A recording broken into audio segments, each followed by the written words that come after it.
Dear reader, allow me to introduce you to my book. Though it might at first appear like many books you've come across, it is far from ordinary. You may, therefore, have some misunderstandings about its nature. The story that awaits you has not been fully told. In fact, its conclusion is not yet known, even to myself. It is in that way that my book is special. It is in that way that you are special. Without you, there is no story.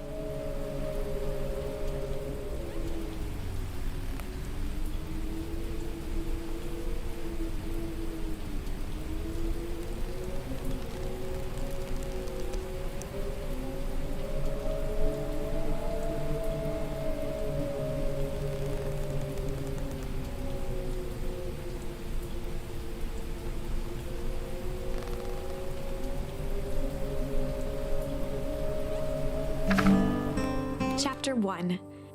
Normal isn't what it used to be. This is a story about change. Nestled in a shallow valley is the town of Beacon Pine. Far from the town square, across the river, past the neglected welcome sign, a young boy walks alone at dawn. His name is Luca Van Horn, and like you, dear reader, he's here for a reason.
Was Luca's closest friend. He possessed many fine qualities, but subtlety was not one of them.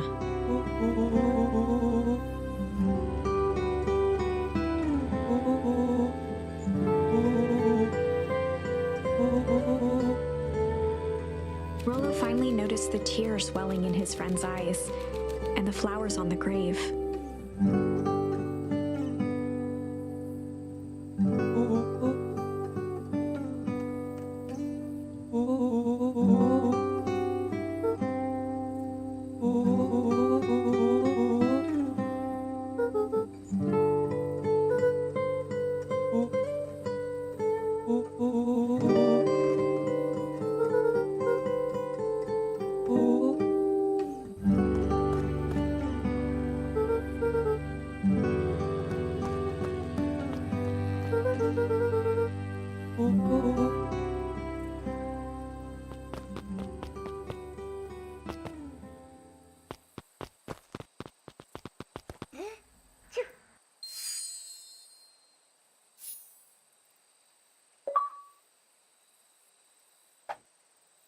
Wonderful! I had a good feeling about you from the moment you opened my book. That charm is a very special thing. Very special indeed. Keep hold of it for now. Its purpose will reveal itself soon enough.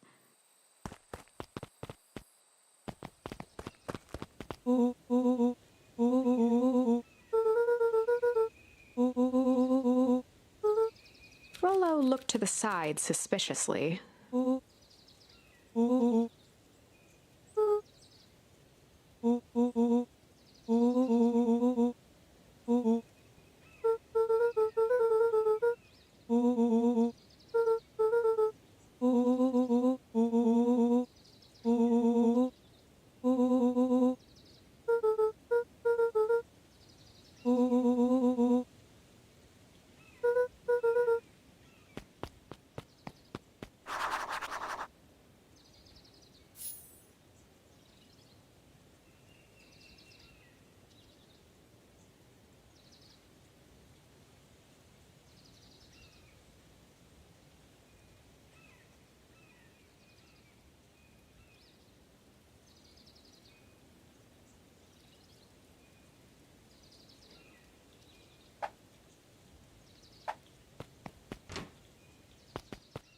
Dear reader, forgive me for this interlude. Remember that charm you found in the dandelion patch? There are more of those special charms to discover throughout Beacon Pines. They've been known to reveal themselves to those who are willing. Some of them can be found in this very house.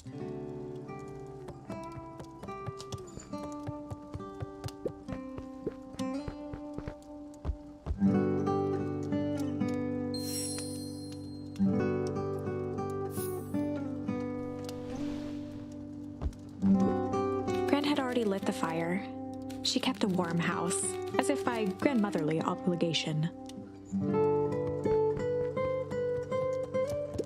Since Gran had moved in, the house was more peaceful, more orderly, and more covered in flowery fabric.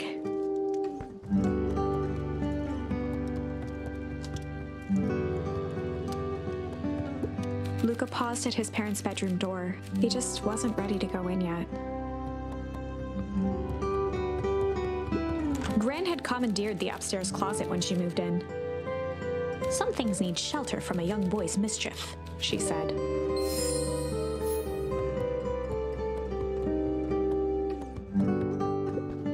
Luca tossed on his favorite old sweater. Even though it was the first day of summer, a chill still hung in the air. Gran's moving in meant that most of Luca's things had been crammed in the corner. Luca was somewhat annoyed by the situation. Gran's bed was undisturbed. Luca didn't mind that she had a habit of falling asleep in front of the fireplace. It meant that he could read late into the night.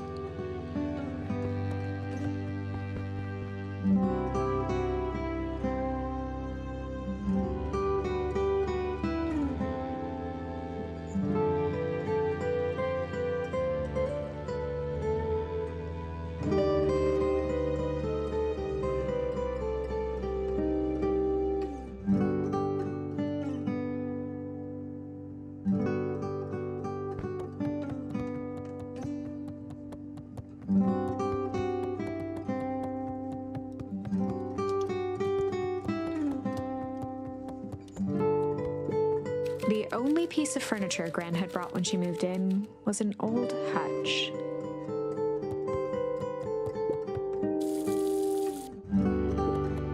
A pair of dull scissors, a broken can opener, a mostly empty bottle of glue, and some loose string.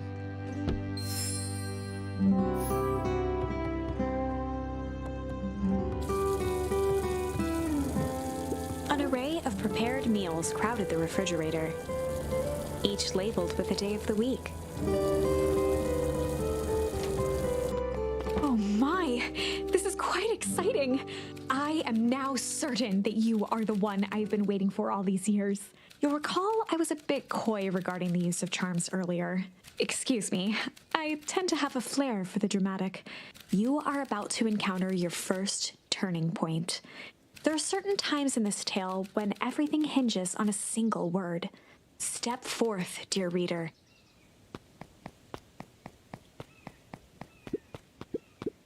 A beginner's guide to gardening laid open on the bench.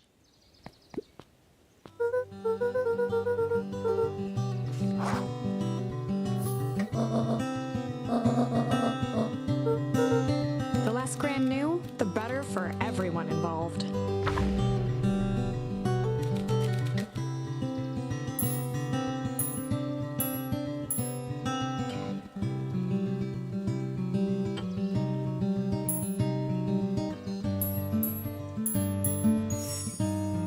Just gonna go ponder for the day.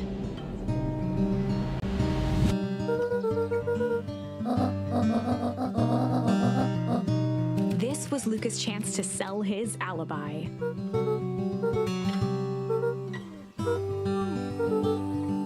Nailed it.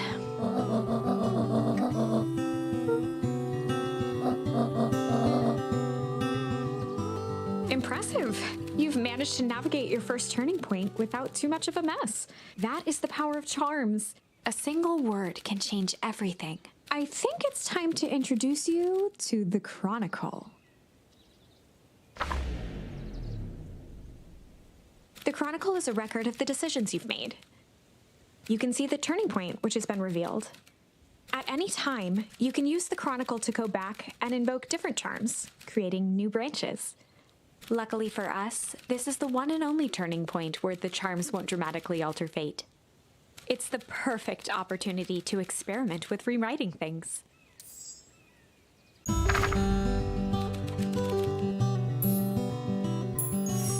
We were just gonna go hide for the day.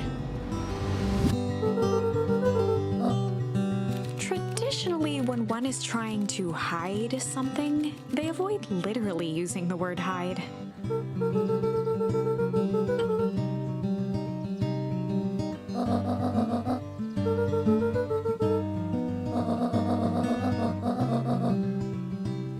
All's well that ends well.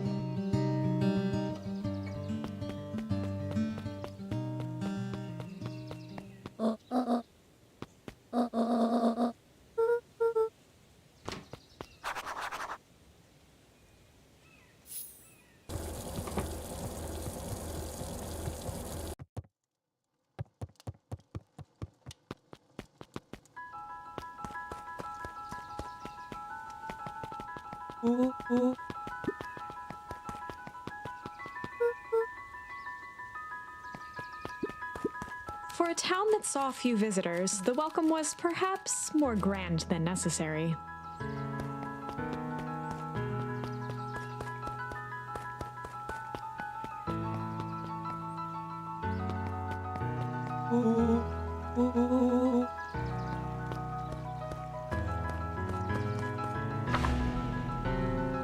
Chapter 2.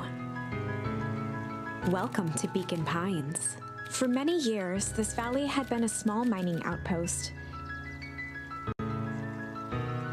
It wasn't until Sharper Valentine built his fertilizer company that Beacon Pines was established. Over the next 30 years, the town had grown and prospered until the foul harvest and his sudden death. In the 6 years since, everyone was simply trying to get by.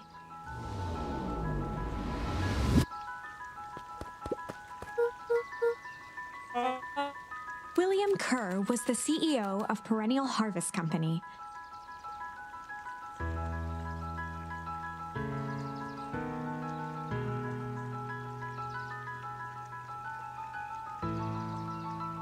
He had become a fixture around town over the past few years.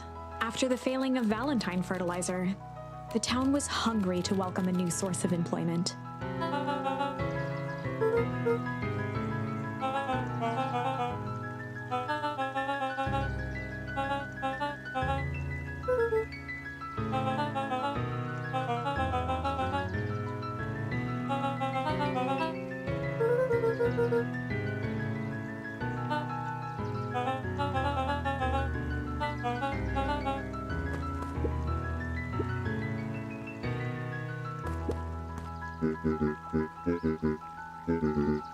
Mayor Augustus Valentine was not busy. Flustered, Gus instinctively loosened his tie.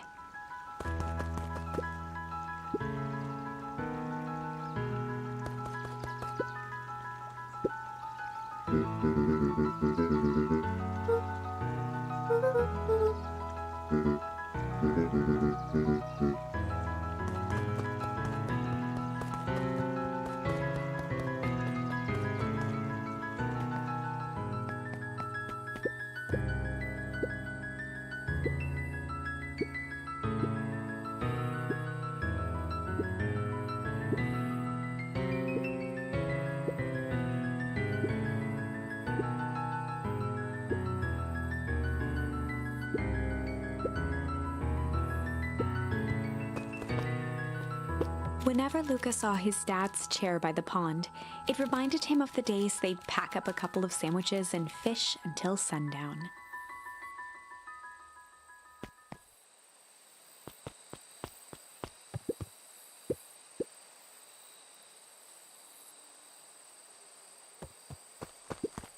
Luca opened the tackle box and picked the perfect bait. Luca gently baited a feather onto the hook, good for skimming the surface.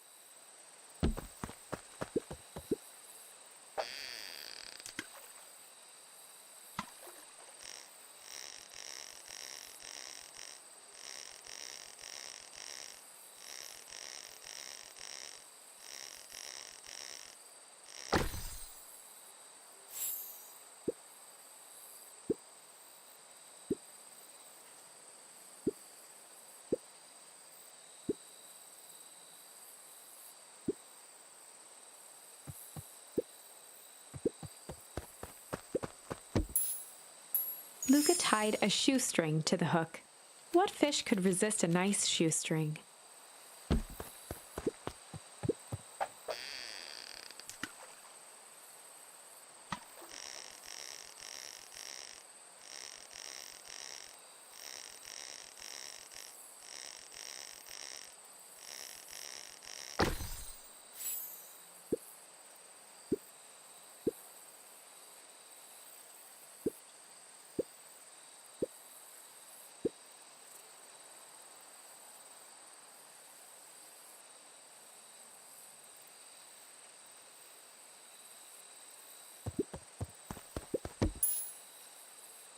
Luca gently baited a feather onto it for skimming the surface.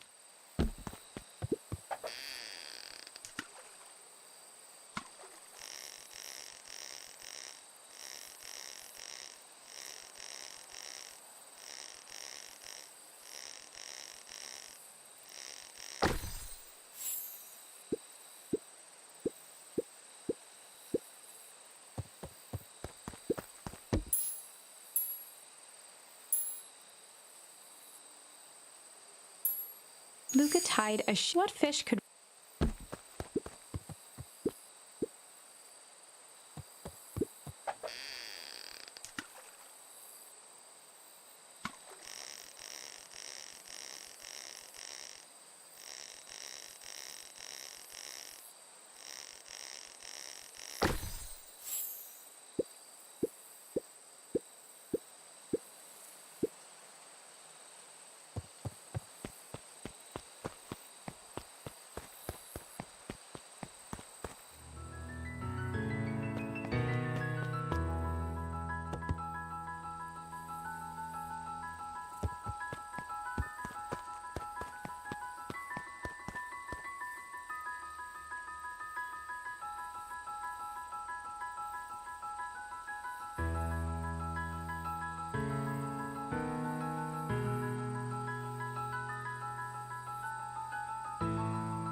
The boys had a good thing going, as long as they kept old Jeff happy.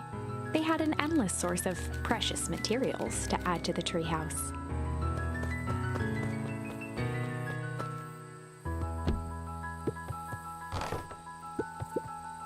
On certain nights, when the clouds were just right, the boys could tune into strange patterns of static.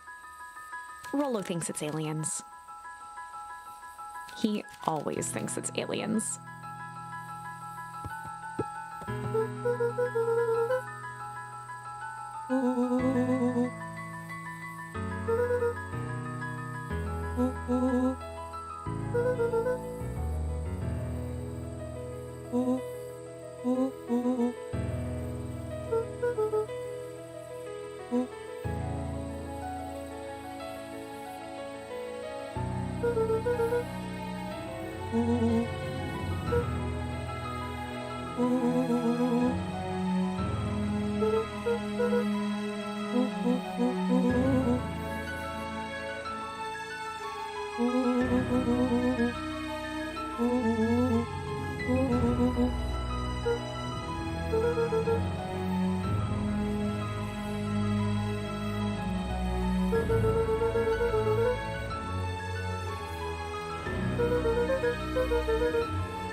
Luca's winter coat decommissioned for the summer.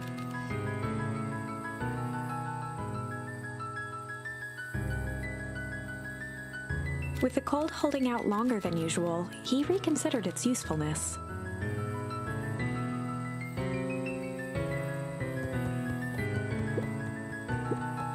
After Luca's father had passed,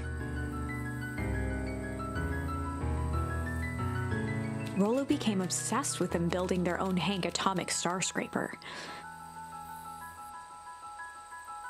It was some time before Luca realized it was Rollo's way of keeping him occupied.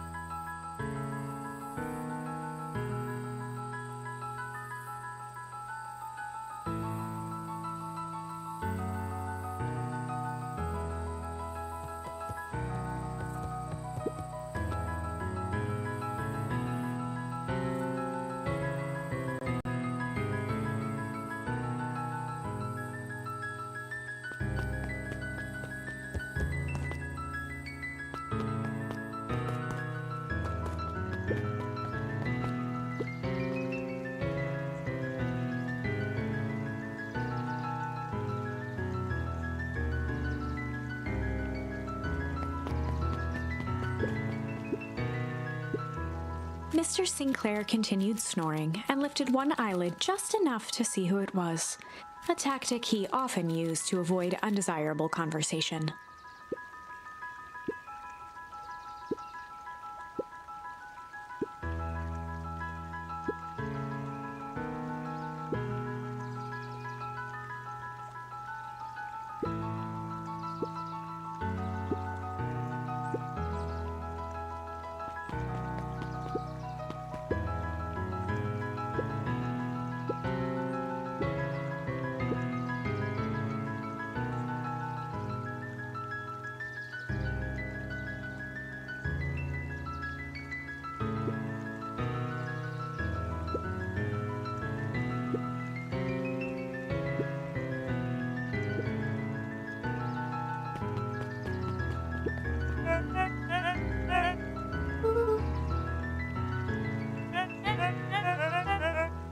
He pulled a pen from the pocket of his sweater vest and began to frantically jot something down on a clipboard.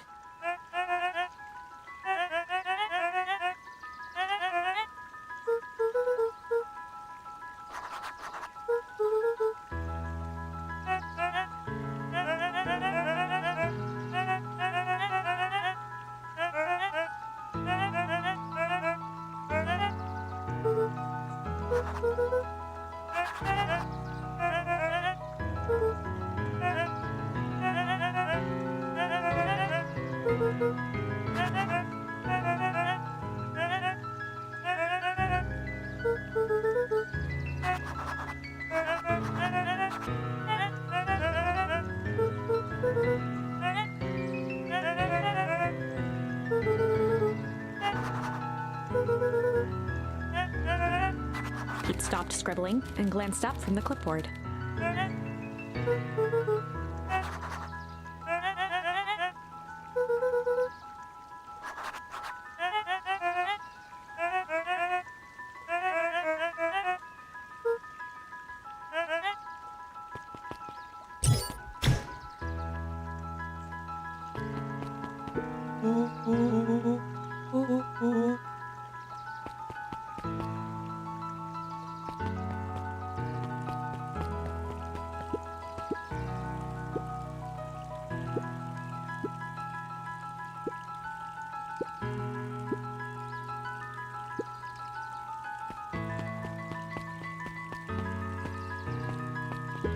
Holden Wilder ran the local paper of record, the Beacon.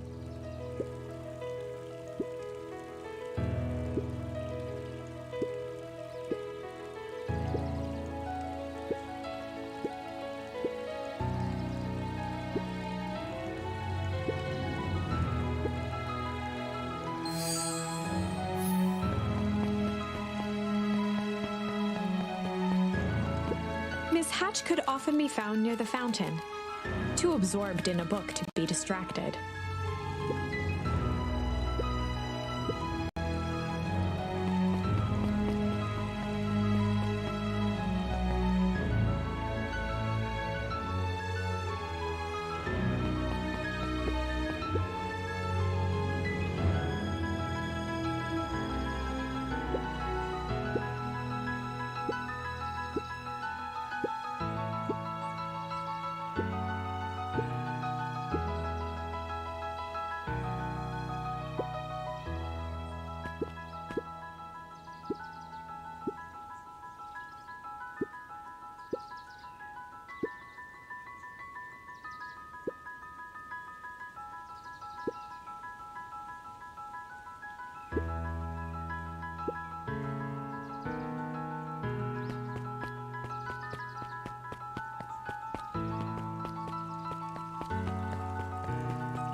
Oh, right. Rendezvous with Roxy. This is an important turning point. The first time where your charms will change the course of fate. And currently, we only have one suitable charm at our disposal. Have no fear, we can always return later using the Chronicle once we find more charms. Well, now I'm just rambling. Where were we?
Rollo froze as Roxy took a step toward him, cracking her knuckles.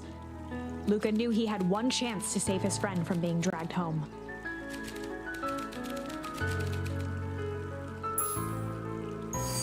In the past, he found the best way to deal with an enraged Roxy was to be a little chill.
A bit much, if you ask me.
A promise Gran regretted the second it was made.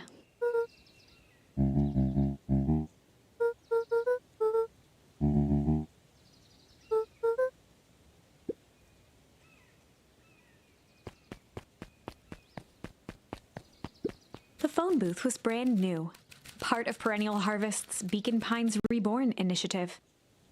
It didn't see much use.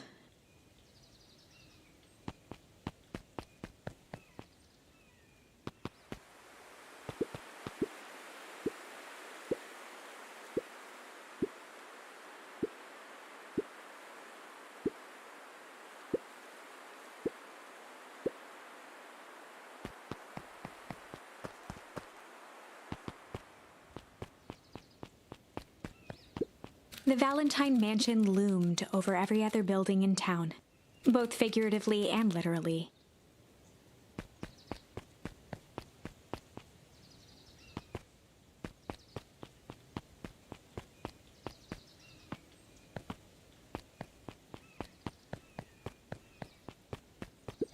After the foul harvest destroyed their wealth and reputation, the Valentines shuttered off their estate from the rest of town.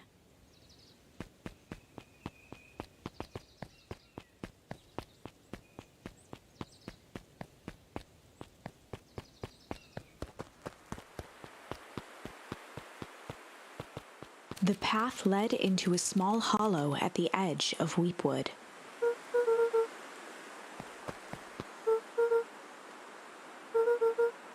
The fence thrummed with a gentle electric buzz. Luca often asked himself what Rollo would do, so that he could rule out that option.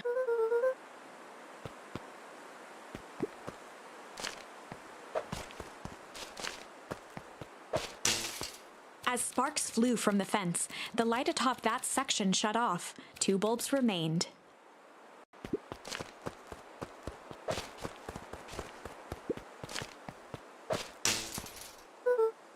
One more to go. The fence's buzzing gave way to silence.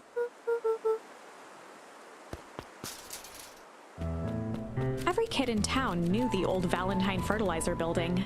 Long abandoned, the warehouse once served as the industrial heart of Beacon Pines. Now, it stood only as a reminder of things left behind. The dormant building showed strange signs of life. There was only one way to find out.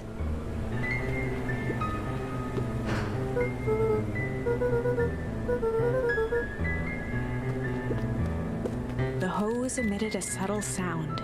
It was actively draining some kind of liquid.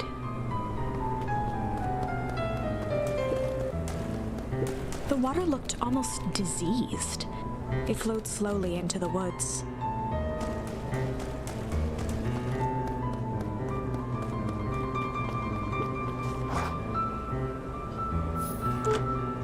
Luca thought he heard faint sounds coming from the other side of the door. He pressed his ear against the cold metal to hear better. The sound of footsteps grew louder.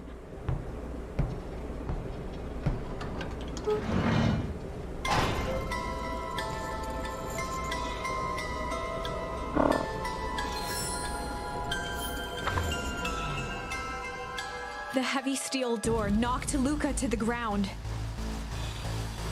Disoriented, he looked up to see an imposing figure silhouetted in a green glow. It lunged toward him. He tried to scramble away, but felt a gloved hand latch onto his ankle.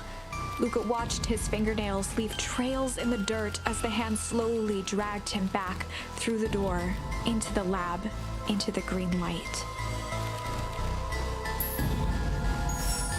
This is a story about change. It was far from the sort of change Luca imagined for himself. But change is, after all, a dangerous animal.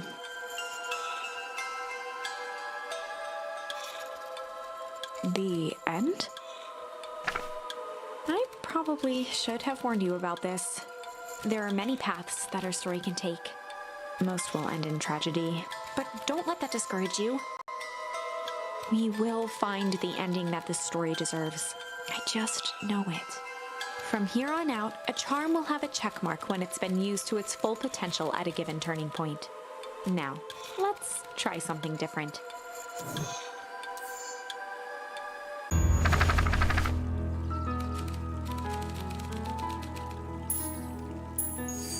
In the past, he found the best way to deal with an enraged Roxy was to be a little shit.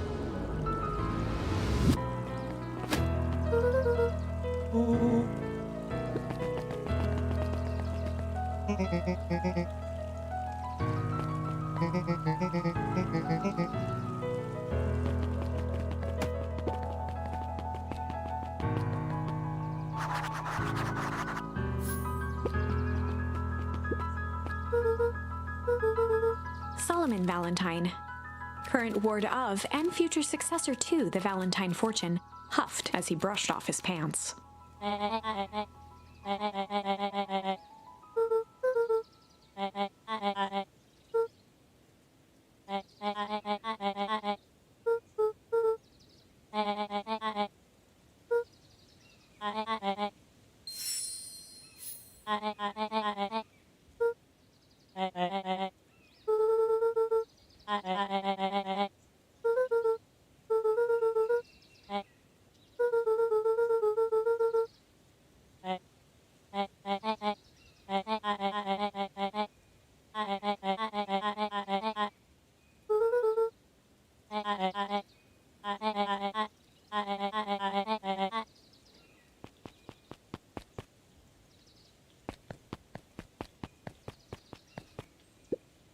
Solomon trifled a gesture toward the approaching heiress Valentine.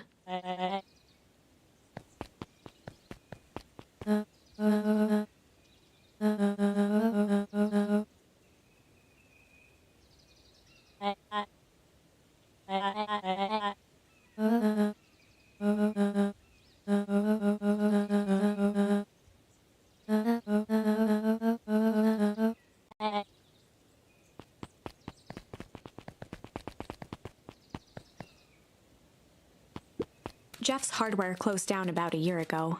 The effects of the foul harvest stretched wide. When there are no crops in the field, tractors don't need fixing.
As the glowing windows of the old warehouse came into view, Rollo began to bounce excitedly.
The boy sat petrified under the weight of the bag.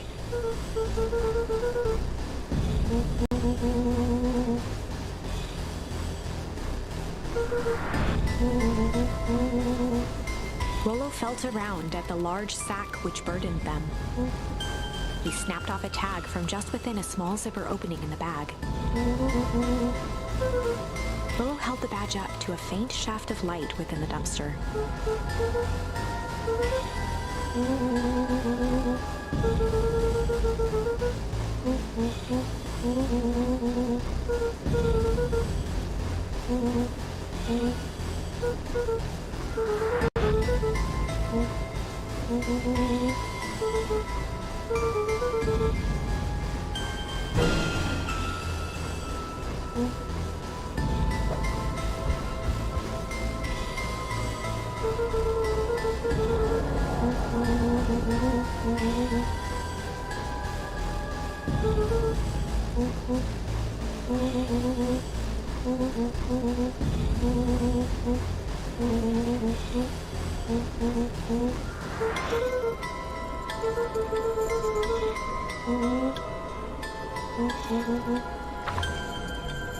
Lucas sat in the dark, tracking the sound of Rollo's footsteps as he ran. 1, 2, 3. He pressed his ear to the dumpster wall, straining to hear Rollo's footsteps as they faded away. 15, 16, 17. He tried not to think about the contents of the dumpster as he counted. 35, 36, 37. The thick stench made it hard to breathe. Screw it, that's long enough. Luca carefully lifted the lid and peered out. Nothing. No sign of Rollo. No sign of the man in the yellow suit. Time to haul ass. Luca clambered from the dumpster, stumbling to his knees. He was up like a shot and running, sprinting toward home as fast as he could. Beacon Pines flew by, blurred by the tears that welled up in his eyes. He wouldn't remember getting home at all that night. Throwing his front door open, storming up the stairs to his room and surrendering to sleep almost as abruptly as he hit his pillow.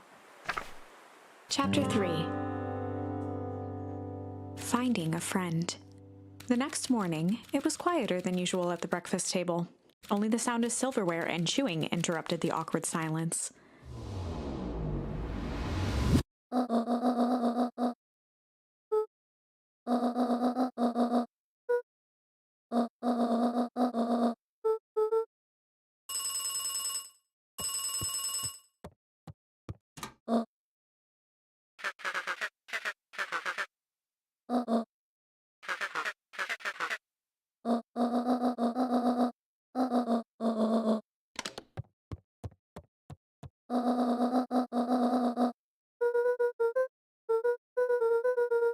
Gran's brow furrowed.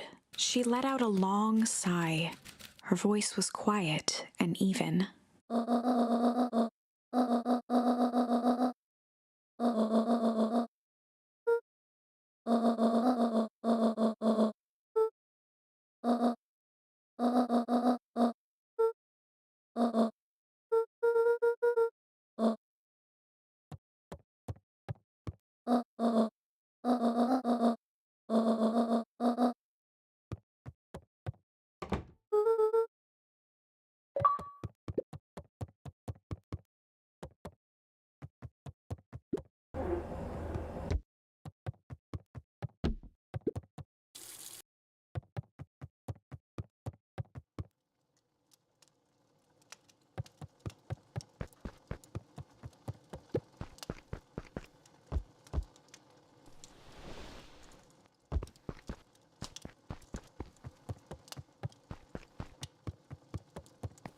Luca was desperate to check in with Rollo. Until Gran returned, he was trapped.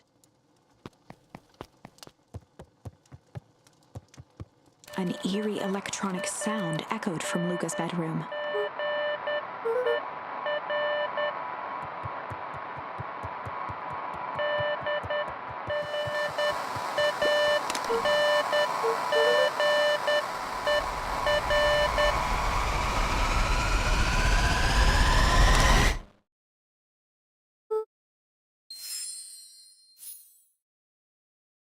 Luca glanced at the now silent walkie-talkie. He wasn't sure what to think.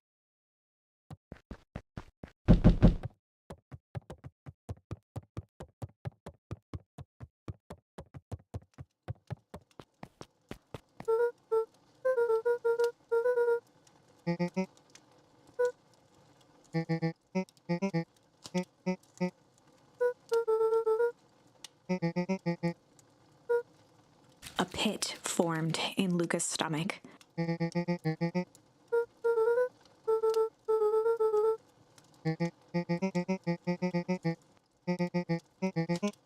Luca's mouth felt dry.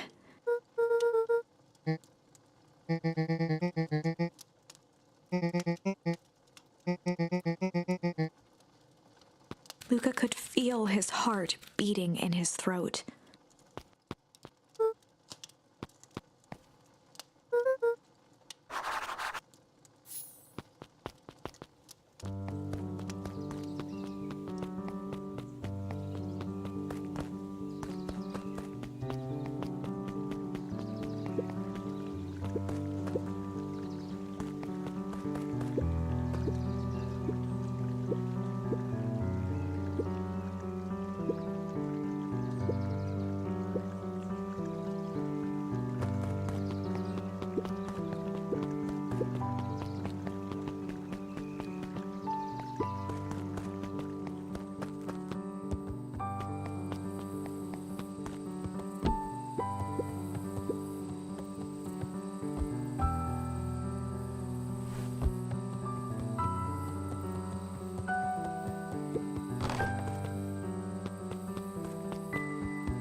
Toby looked up from the clipboard excitedly.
We all know Beacon Pines is a great town, What you may not know is great towns grow from mighty roots, and that is why you cannot tell the story of Beacon Pines without telling the story of one Sharper Valentine.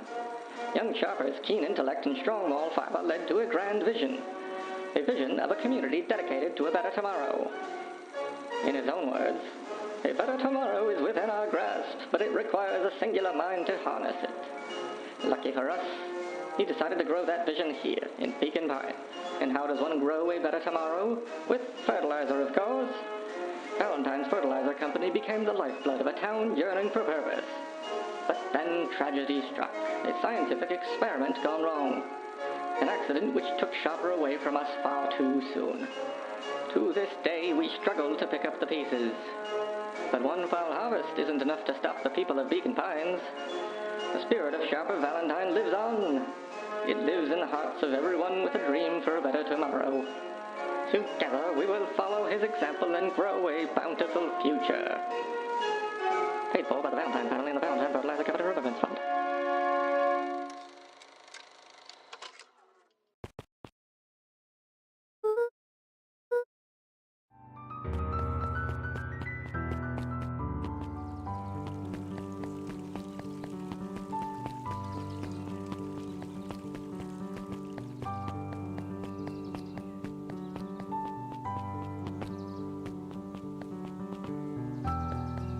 The phone booth was brand new.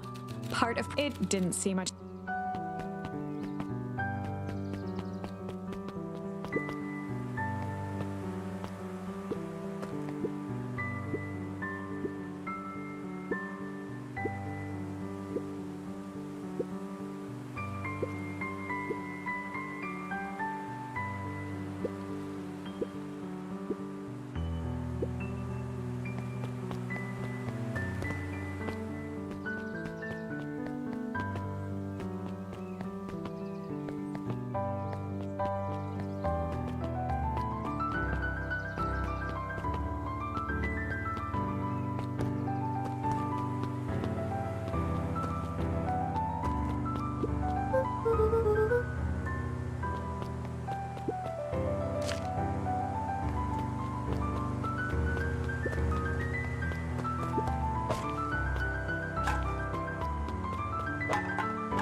Luca peeked up at the beehive. It appeared to be deserted.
The Valentine mansion loomed, both figured.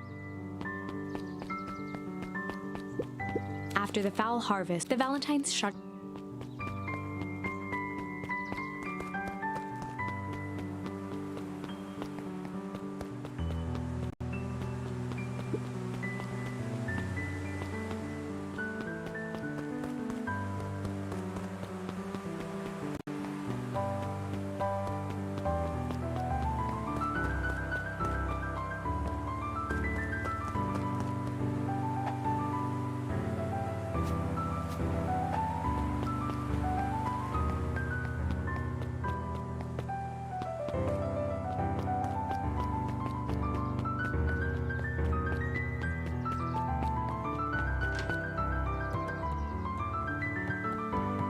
Kato volunteered at the library during the summers. He wasn't very social, so he'd dedicate each summer to becoming an expert in a single subject.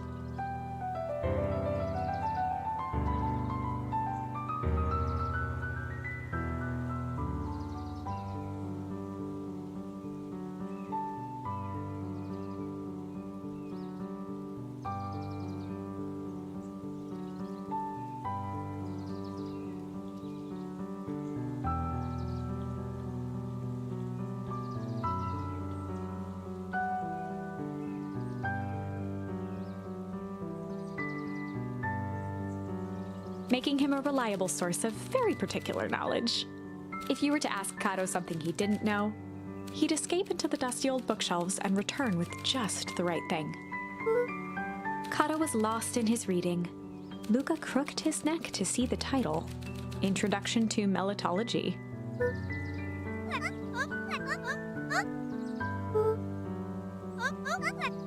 He gestured to the shelves.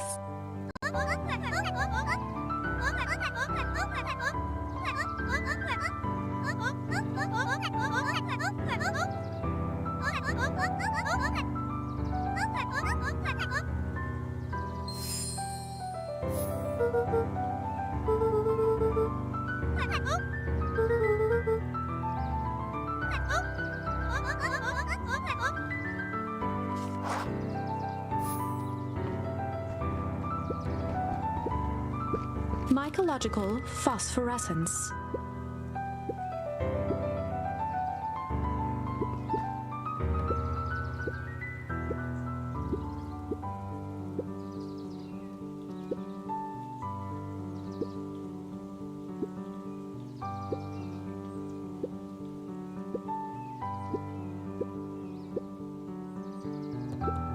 The bottom corner shelf was a dusty array of thick science books. Only one binding was clean enough to read: Cellular Biology and the Chemistry of Mitosis.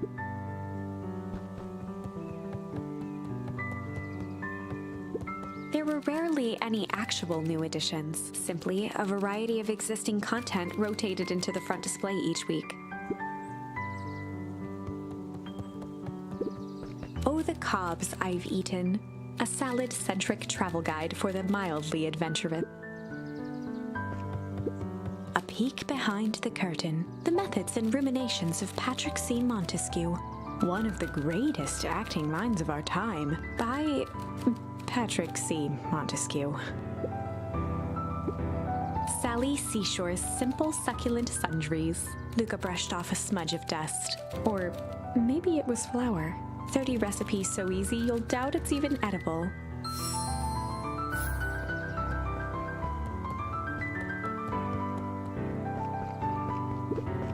The entire top level of the library was devoted to comics, most of which were Hank Atomic and the myriad of lesser revered spin-offs.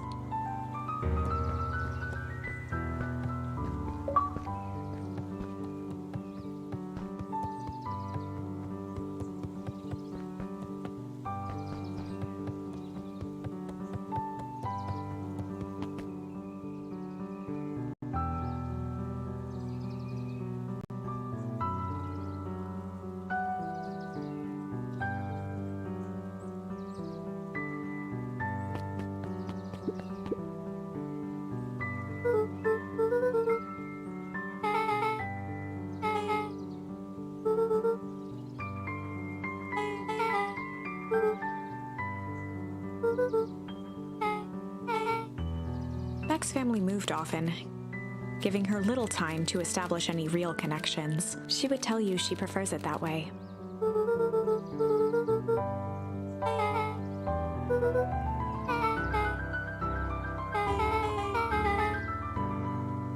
Luca shifted his feet uncomfortably.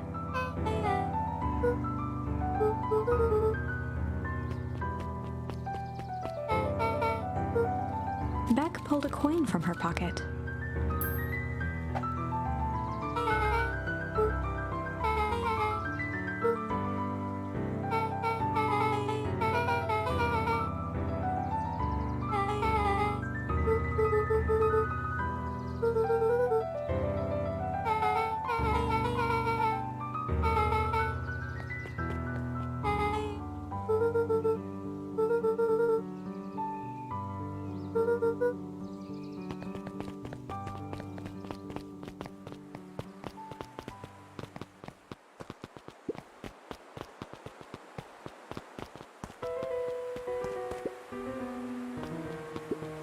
Luca felt a chill as he approached Beck.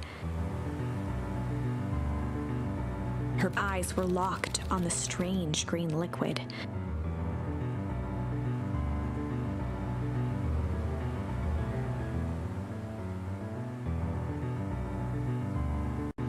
The nearby grass was coated in a fine layer of frost.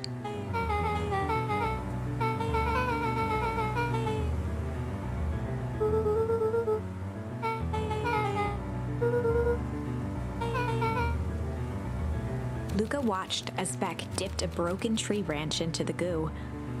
Beck's eyes widened as flowers grew from the dead wood.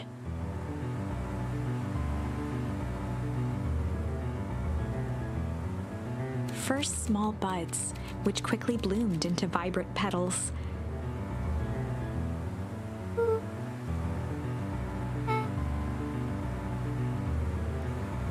As quickly as they had grown, the flowers began to shrivel and turn gray. Beck dropped the stick with a grunt of disgust.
Iggy took a step towards Luca, his sneer lit by the glowing puddle. Beck could see tears welling in Luca's eyes, his fists clenched. Some things about Beacon Pines were very different from the city, but a bully from a hayseed town is really no different from a city bully. Beck took a deep breath and thought.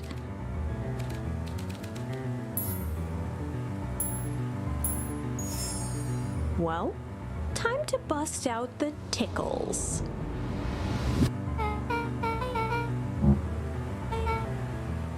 Beck lunged forward and began to tickle under Tish's arms.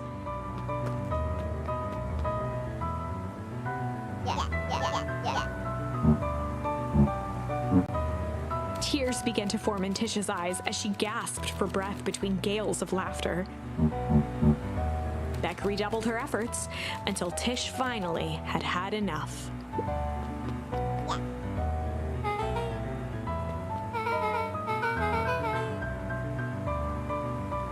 Iggy's eyes darted around, a realization dawning on his face that he was now outnumbered. Iggy kicked at the puddle before making his escape.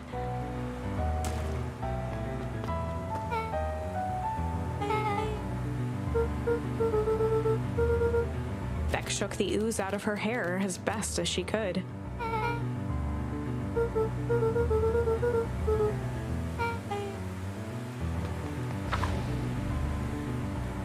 Chapter 4.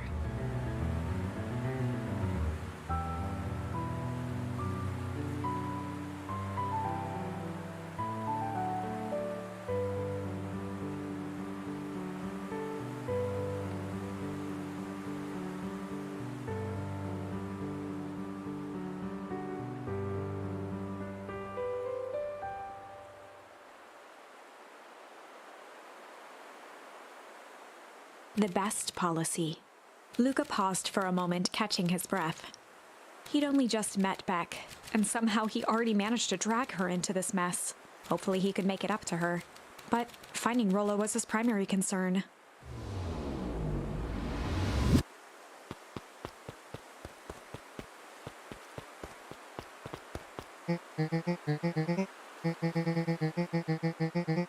Roxy and Fitz looked drained. It was clear they'd spent all day searching.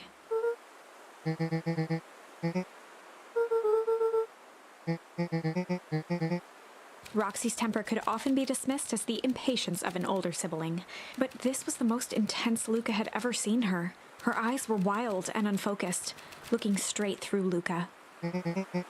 In a torrent of rambled words and tears, Luca broke down.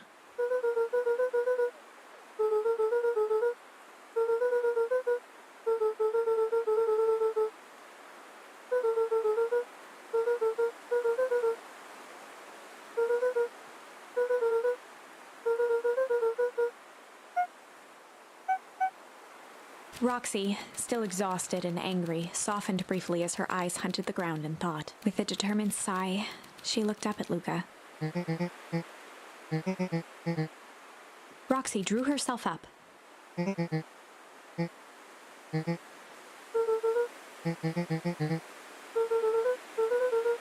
Roxy tried to think of the safest place to send Luca.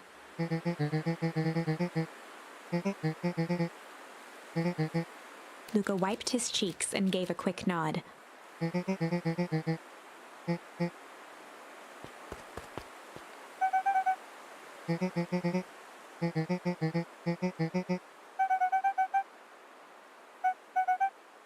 Looking into the puddle, Roxy rubbed her arms to warm up.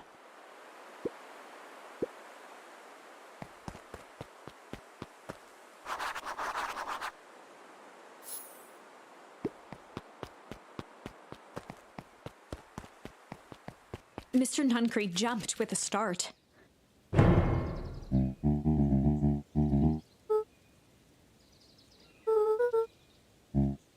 Luca motioned to the phone booth.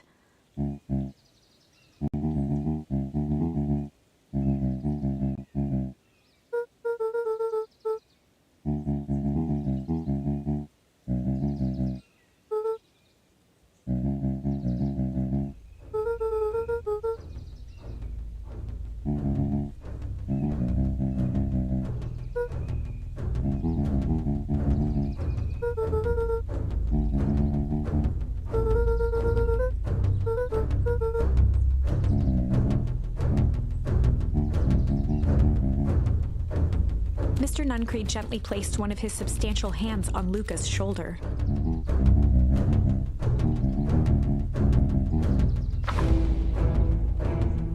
Luca peered up at Mr. Nuncree. Kind eyes warmed a stern face. There was a deeper emotion hiding beneath it all. It was subtle, but Luca could sense something eating away at him. There was a shame lurking behind those eyes. A deep sadness. If Mr. Nuncree was that worried about Rollo, maybe he could help.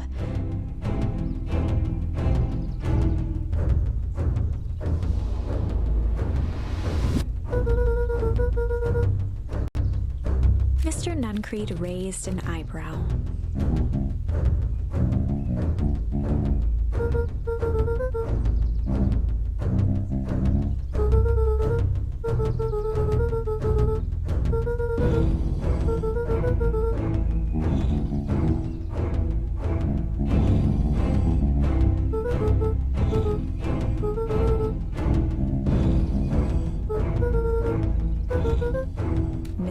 Nuncrede's shoulders slumped. A deep sigh bellowed from his chest. Luca attempted to take a step back, but Nuncrede's hand clamped down on his shoulder.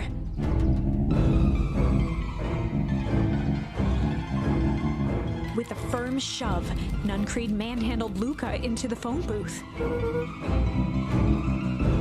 The door latched shut with a mechanical hiss.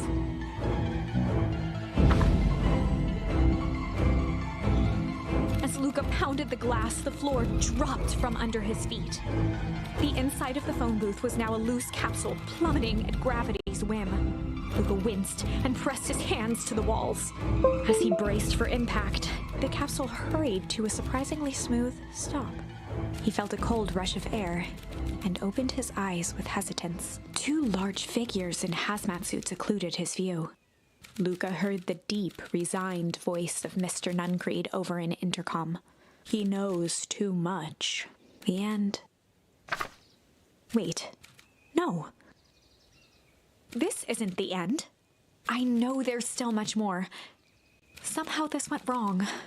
Okay, let's try something else.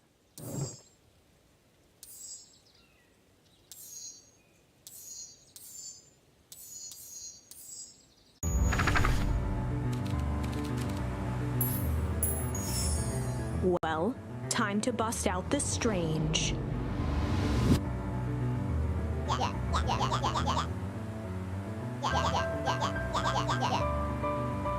Beck stared in silence, the only sign of life being the twitch of an eye.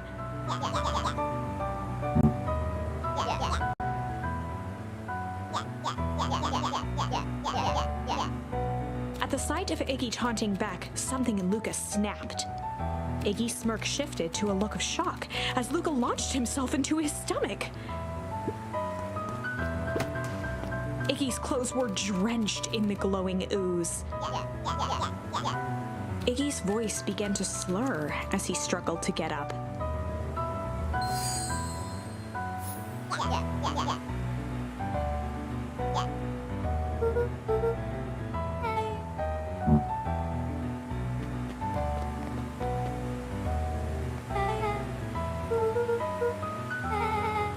The person at the warehouse, the strange ooze and what it did to Iggy.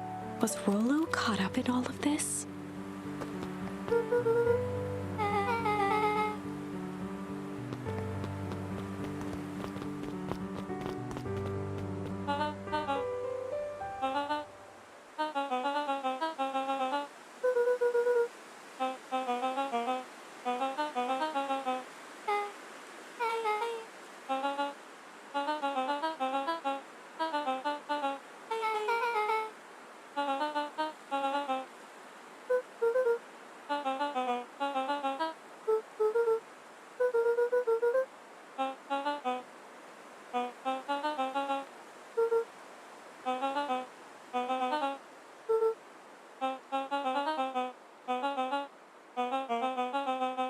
Beck glanced toward Luca.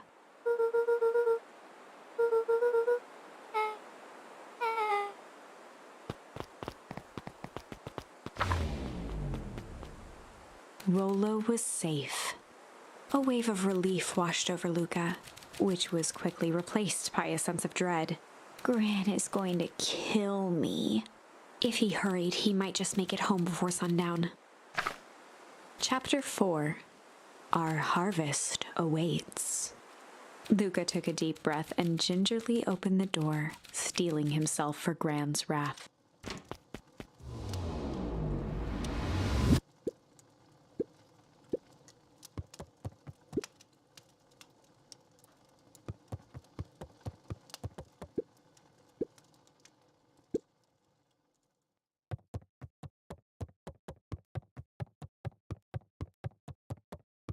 Luca was alone.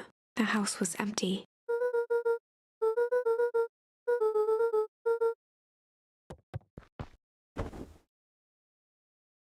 Luca was sitting by the pond, listening to small waves lap against a rock. His father sat in a folding chair in front of him. Without turning, he spoke. "Why don't you grab me some nice bait?" Sure thing, Dad. Luca hopped over to the tackle box and popped open the lid. Inside was a rolling, buzzing mass. We're fishing with bees? Luca's father gave a warm chuckle. Well, you catch more fish with bees than honey. Pick us out a good one. Luca closed his eyes and plucked out a bee. He could feel its wings struggle between his finger and thumb. Holding it at arm's length, he hurried over. His father deftly baited the hook and examined his work. Interesting choice. With a practiced flick of the wrist, the line buzzed in a graceful arc. The water accepted it without a splash or ripple. The wrong choice. But I respect it. The pond began to freeze over. Sometimes we gotta make the wrong choice before we can make it right. Pallid ice propagated across the still surface with an alarming speed. Luca scrambled back as the ground beneath him turned cold. Dad, I don't understand. Sorry, kiddo. Understanding isn't always part of the deal. The relentless ice shot through the fishing line toward his father. Dad, look out! His father casually wound the reel. None of it's your fault, you know. Never was. Dad, we have to go! Luca grabbed his father's shoulders, trying to pull him away. Please, you have to run! The ice crackled as it spread across his father's hands. That's the thing about fishing, Luca. His chest began to crystallize. You toss your hook in, and you never know what you're gonna pull out. A shock of searing cold ran up Luca's arms. He gave one last desperate tug. The chair tipped backwards in a single frozen mass. Luca tried to stop the momentum, but it was too late. He watched the icy form of his father slam into the hard ground, shattering into 1,000 pieces that crowded around his feet. Dad, I don't understand. What does all this mean? The gentle rustle of leaves was the only reply.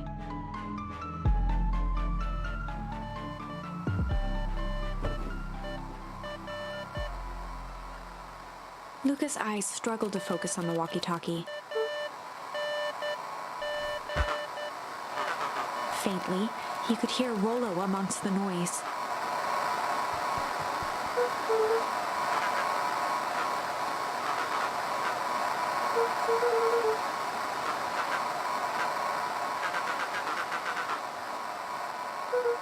Rollo's voice was coming through more clearly now, but some words were still just static.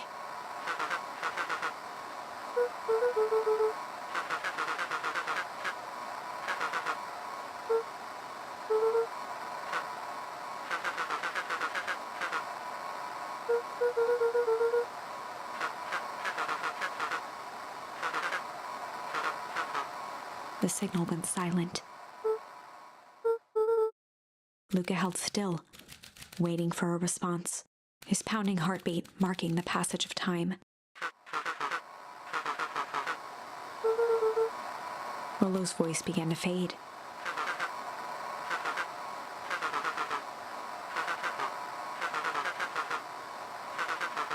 With that, the signal died for good.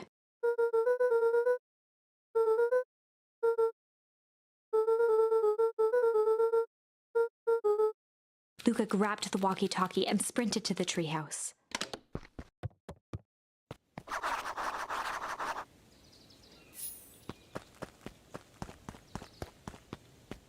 Luca heard a group of footsteps approaching. He dashed behind the bushes to avoid being spotted.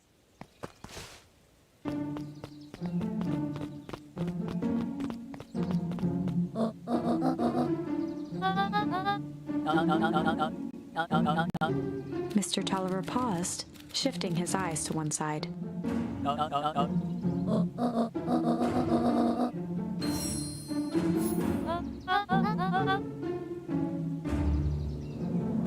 Mr. Tolliver took one long, quiet breath.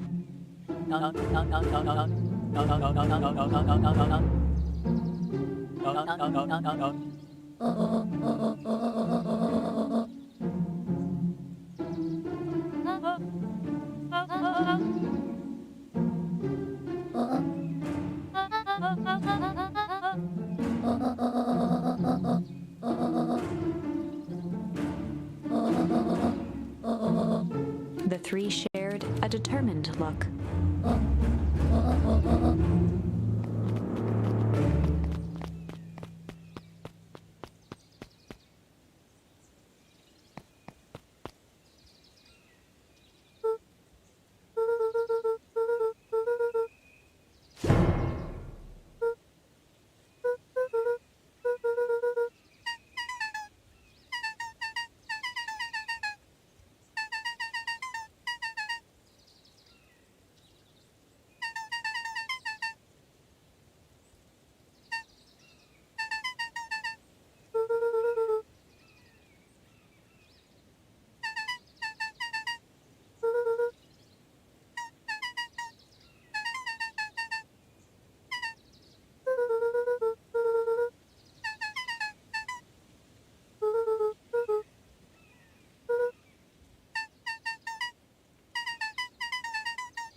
The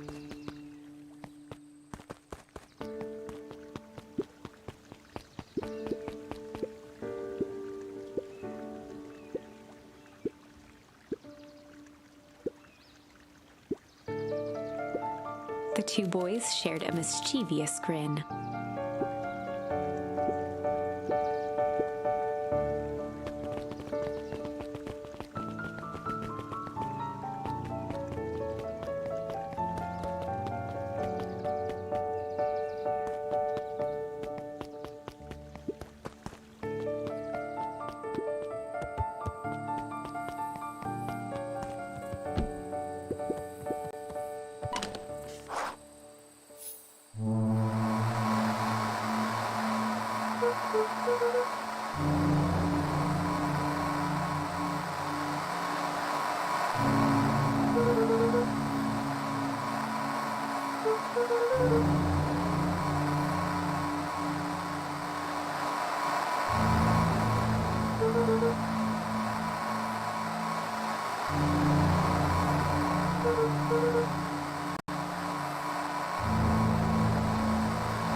Luca could only see a cloaked shape behind the rocket. He strained to hear as a muffled voice began.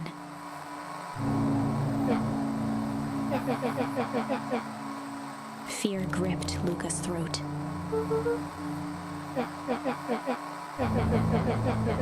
Luca stared at the ground for a moment, trying to place the dampened voice.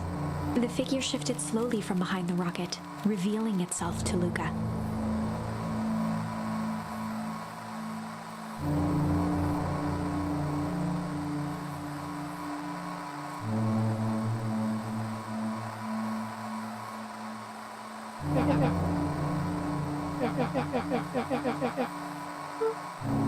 Luca reached over empathetically. Iggy's tone jolted to dejected anger. Luca slumped to the ground, overwhelmed by guilt.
Iggy slumped to his knees.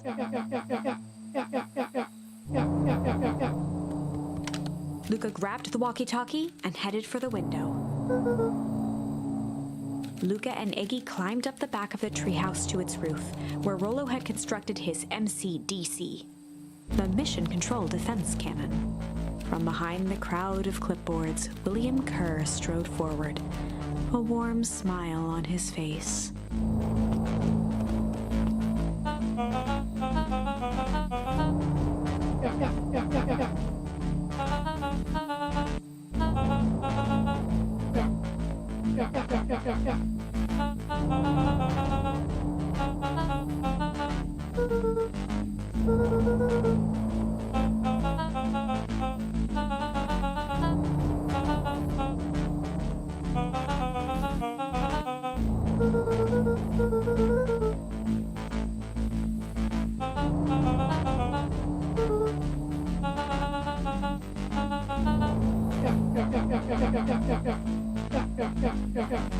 Kerr's smile faltered.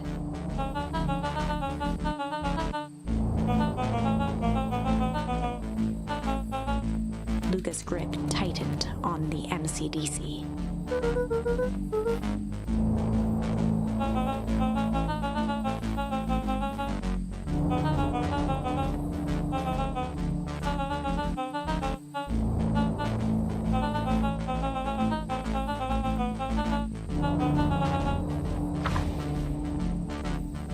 Luca's mind raced. He was caught in a trap. What do you do when there's no hope? He wiped his cheeks with a sleeve. What are you gonna do, Luca?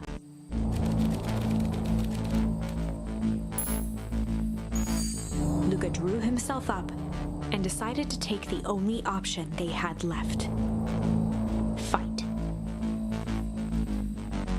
He swung the mission control defense cannon around, aiming it confidently at the smirking face of William Kerr. Luca summoned his most insolent demeanor.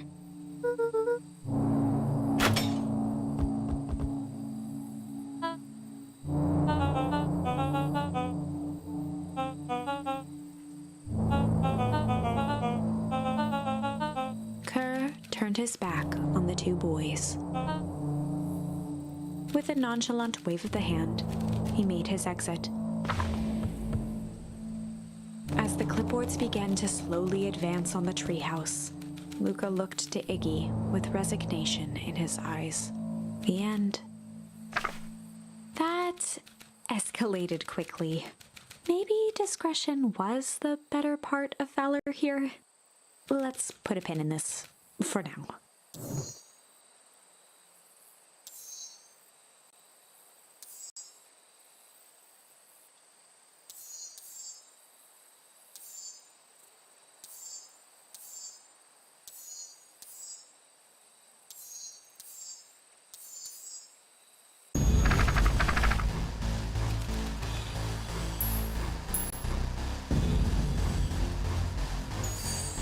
This is a story about struggle. Luca could hear a machine humming somewhere nearby. He felt around wildly, searching for something, anything that could help. His hands found a hard object, maybe a tile? He yanked it free, lifting the cold stone. Let me go! Luca swung the tile as hard as he could at the shape that still held fast to his leg. He heard the crack of glass as the stone hit the assailant's mask. With a muffled yelp, the hand let go. Luca was free and scrambled to the door. He never looked back once on the long run home. Chapter 3. Everything's fine. The next morning, it was quieter than usual at the breakfast table. Only the sound of silverware and chewing interrupted the awkward silence.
at his counter, Hiram Tolliver was meticulously shining apples. More accurately, Hiram Apple.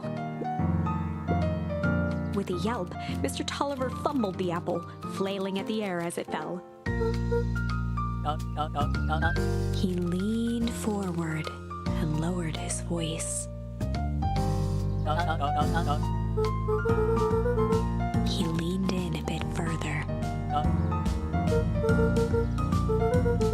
Mr. Tolliver leaned back, speaking loud enough for anyone to hear. He reached forward and snapped up the jars of jam, giving Luca a little wink.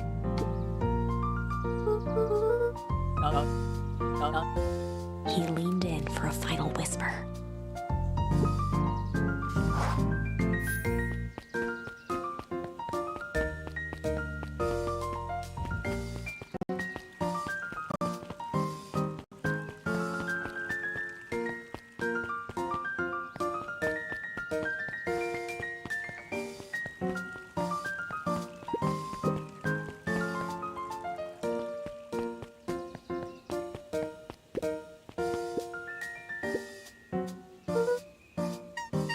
Dawn had dreams of becoming a big-time reporter. At night, she searched for the story that could be her big break. By day, she hawked papers at the newsstand.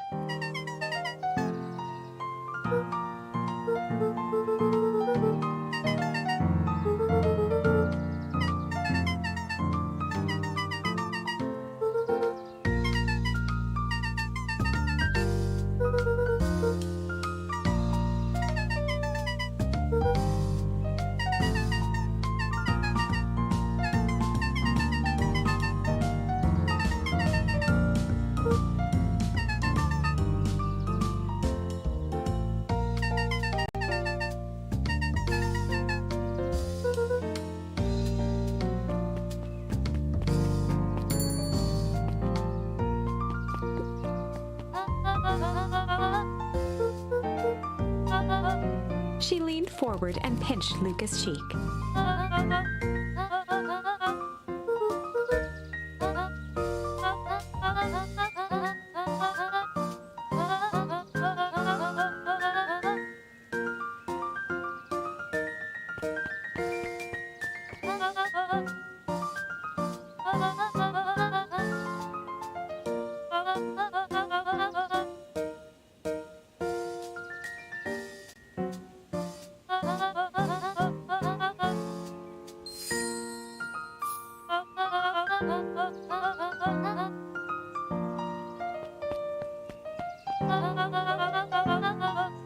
Luca shifted the basket uncomfortably.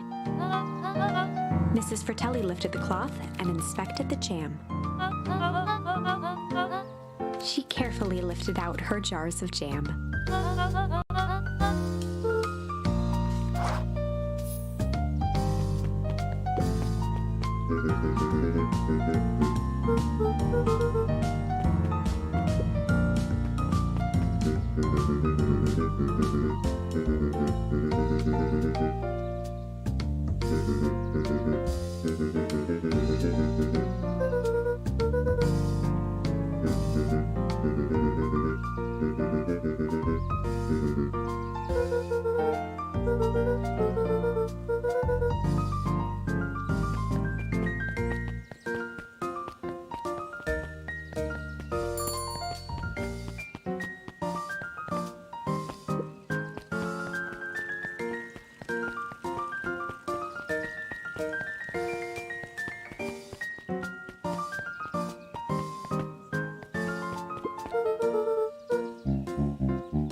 Mr. Nuncreed eyed Luca for a moment. Then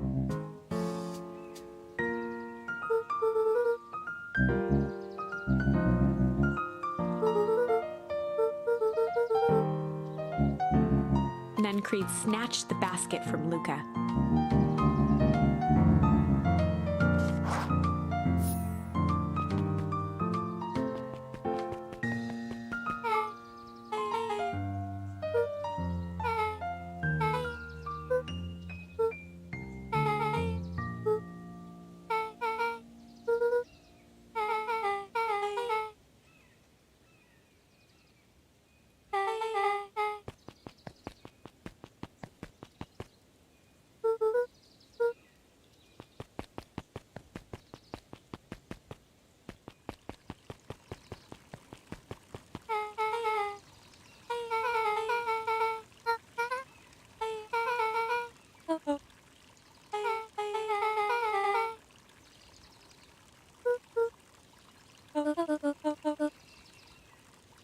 Beck locked eyes with Luca. The look on her face was equal parts expectant and desperate. Beck gave Luca a quick nudge.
Jeff dug through his pockets for a bit.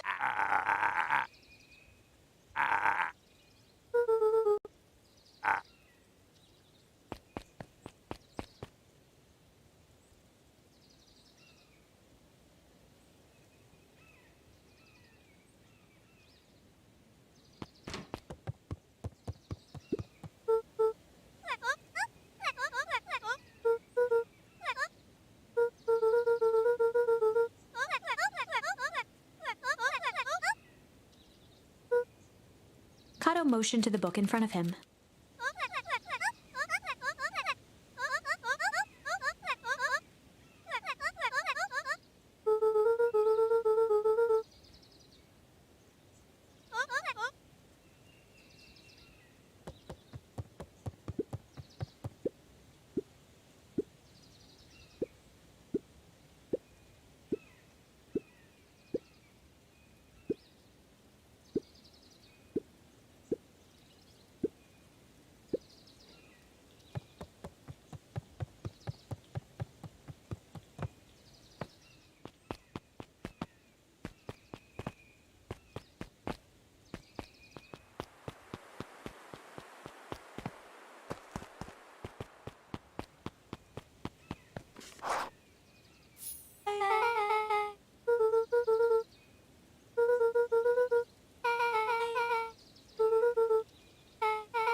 Beck took a long breath, then gave a firm nod.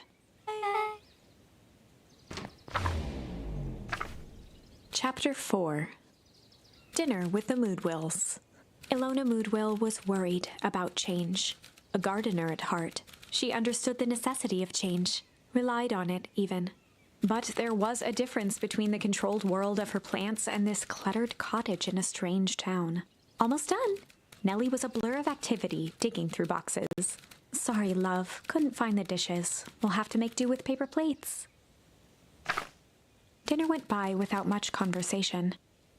As she watched Beck and Luca finish up their pizza, Ilona let herself relax into the chair. The things she cared about were still here. Nellie finally had the job of her dreams. Beck was beginning to take root. Ilona's task was simply to tend to them. She could do that.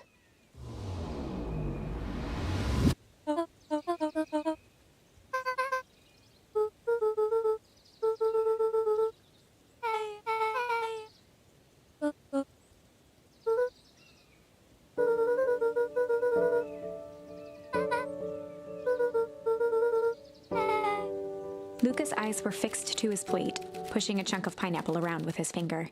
Nellie was the one who eventually broke the silence.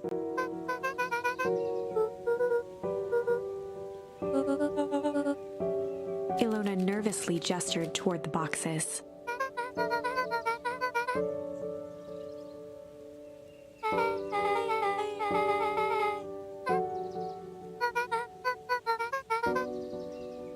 Luca wiped his face with his sleeve.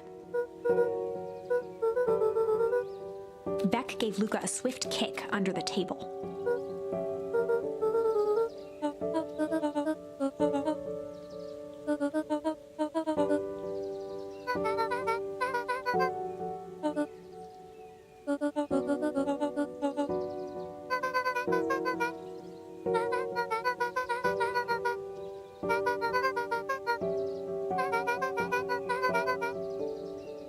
Luca glanced over to Beck. She seemed to be holding her breath.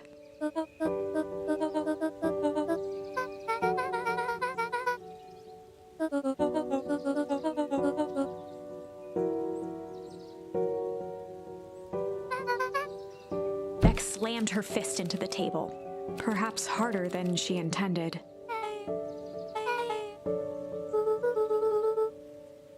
Luca glanced outside to gauge the time. The sky was darker than he expected, filled with ominous clouds.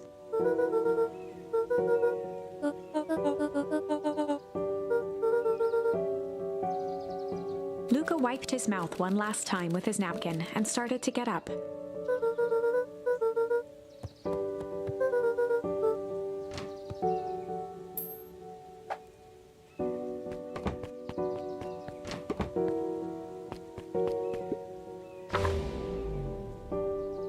Surprised, Luca turned around. He knew Rollo could be prickly around new people, but Beck seemed cool. Rollo would warm up to her eventually, probably.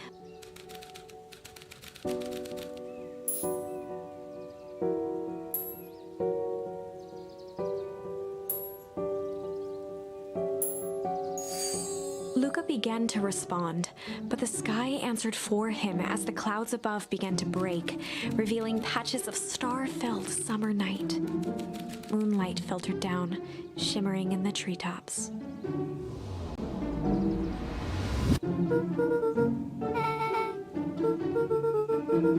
Luca stopped himself mid-sentence.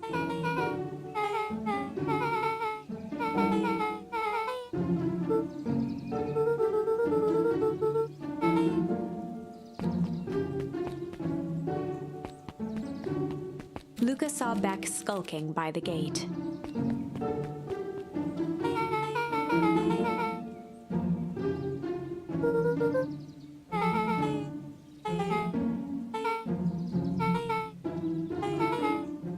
Beck grabbed the wrought iron bars and shook the gate.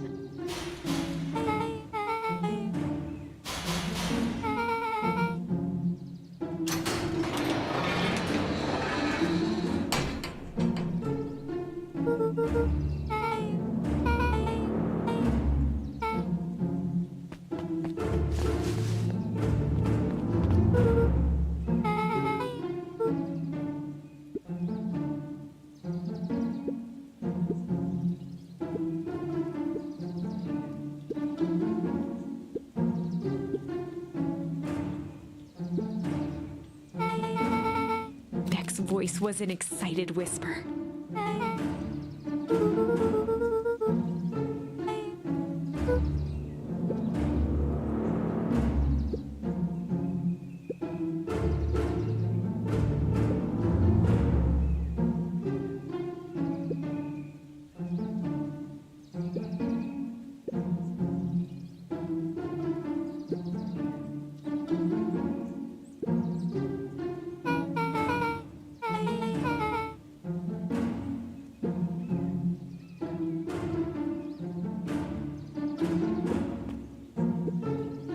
mysterious figure retracted their mask, hair pushing out from all corners.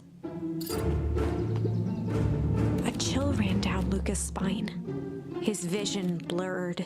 Beck stifled a sharp wince, and Luca looked down to see himself wrenching her hand.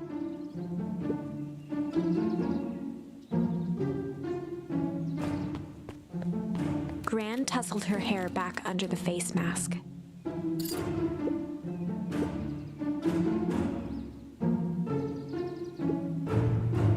Gran gave Eris a curt nod and disappeared into the night.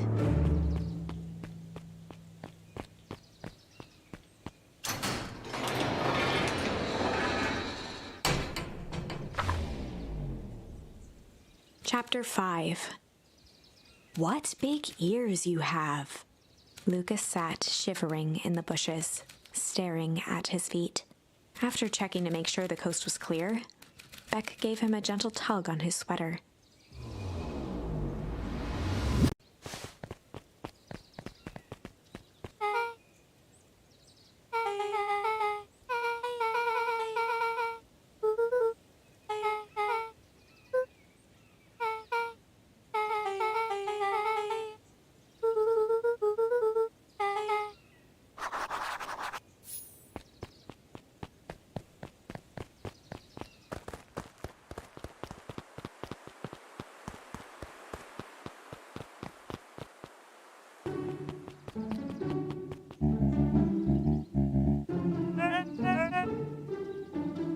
The clipboard finished writing with a scratchy flourish and looked up.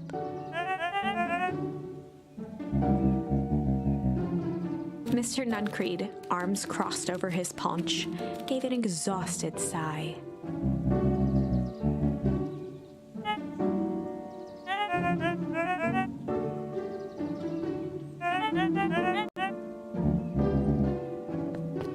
He snatched the pad and scribbled his name so hard the pen nearly snapped. The clipboards looked at each other for a moment, almost pondering the possibility, then broke into laughter as they walked away.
William Kerr and Gus Valentine proudly surveyed the half-covered festival banner. The mayor gave a half-hearted shrug.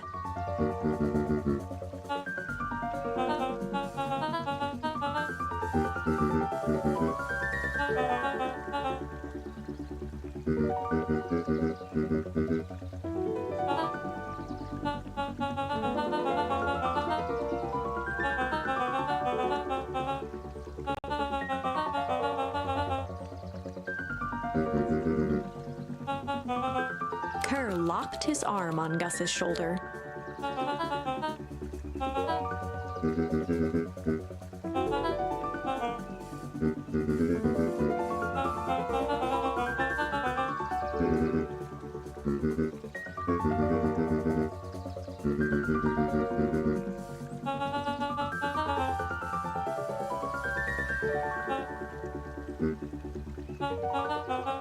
With a glimmer in his eye, Kerr gestured grandly toward the horizon.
Rollo waggled his head with pride.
Luca sucked in a long breath.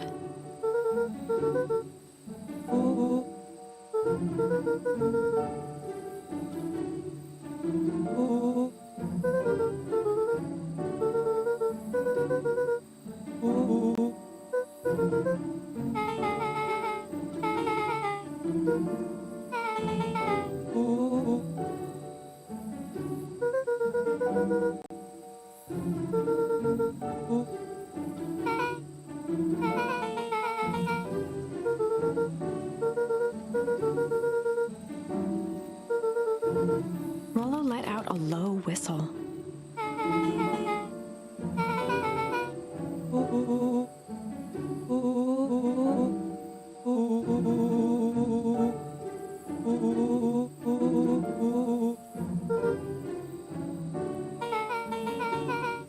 Rollo and Luca shot back a look.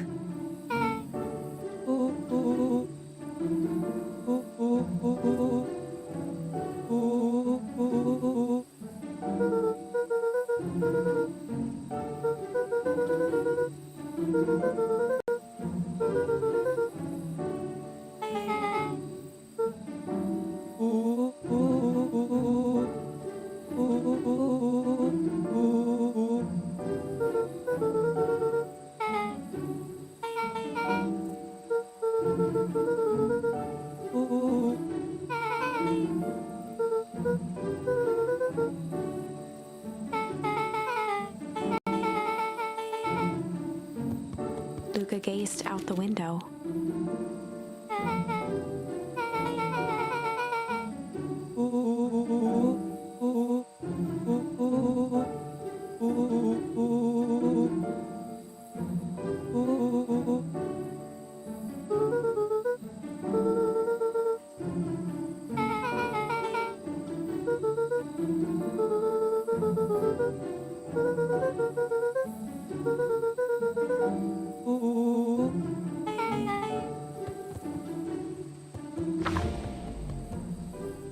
Chapter 6.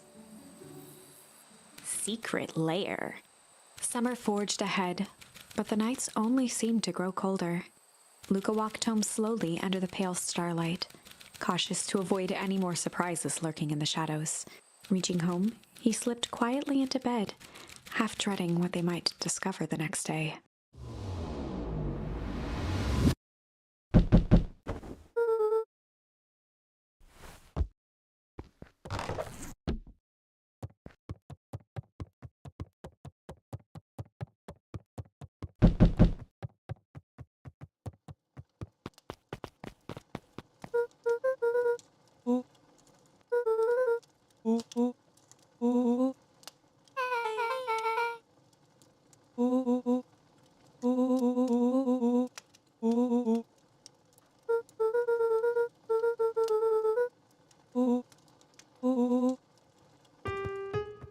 Luca and Beck rolled their eyes as Rollo strutted across the room.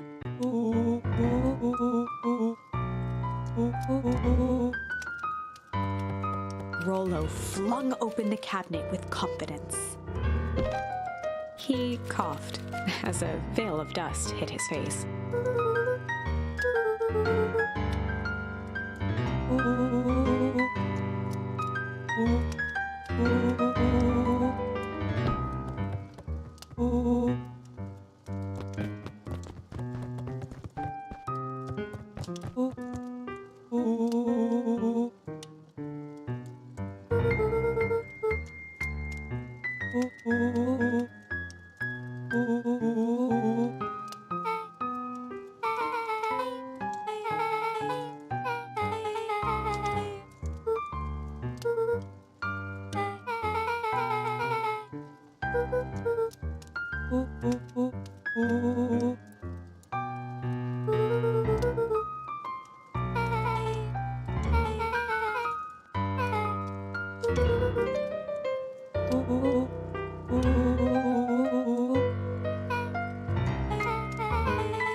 A look of realization crept onto Luca's face.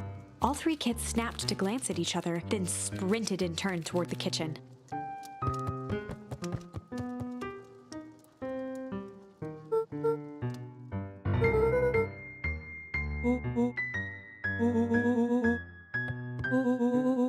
Before he could finish, Luca scrambled up Rollo's back.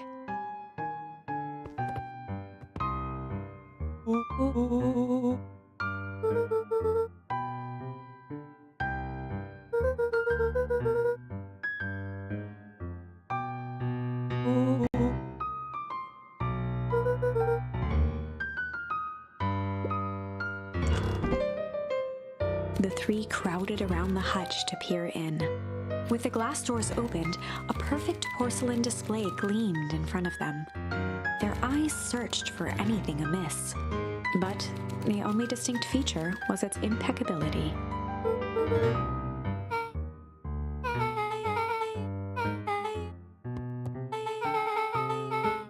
As Beck pulled on one of the teacups, it slanted forward with a hollow click.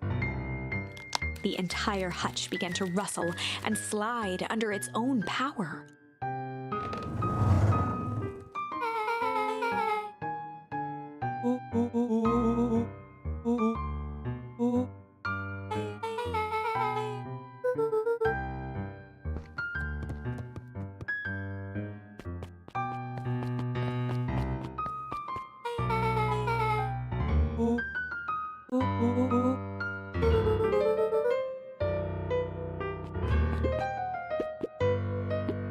Luca jostled each cabinet drawer in turn. Only one was unlocked, He fingered through the filing cabinet, pausing at a bulging folder labeled Walter. For a long moment, he just stared at it.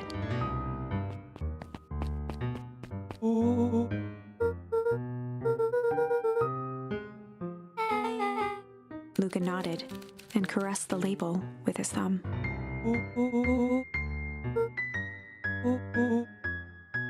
Rollo swiped the folder from the drawer and began leafing through the pages. He whistled to himself, barely looking at the text.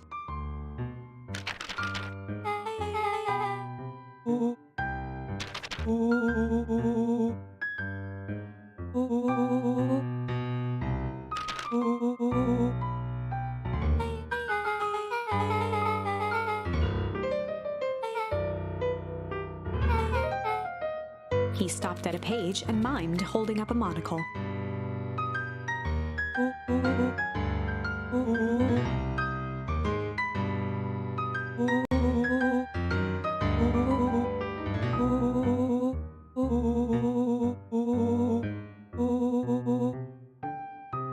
Rollo looked up with heightened surprise.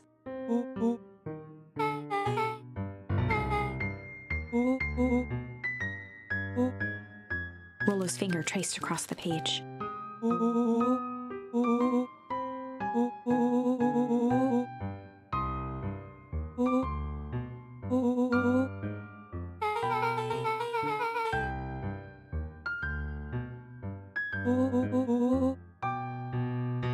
Rollo scanned through several more pages.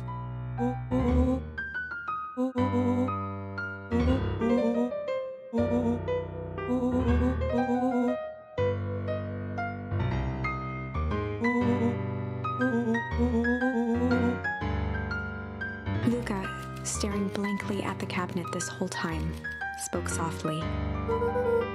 Rollo rustled the folder, trying to loose more pages. Luca frantically shoved the remaining cabinet folders, trying to find another labeled Walter.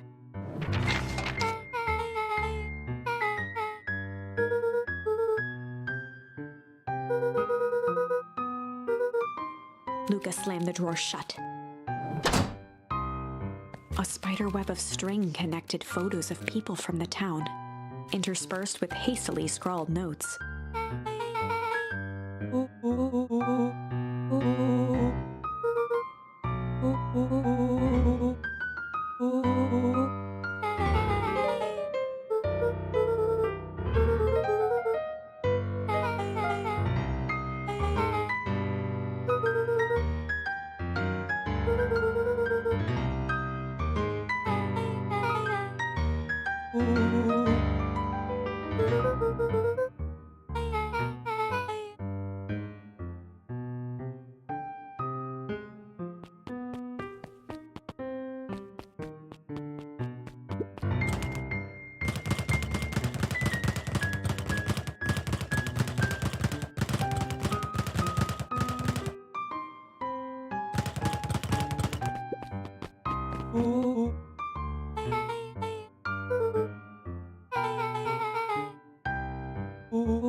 Rollo casually spun open a lid and dipped his finger in the jam.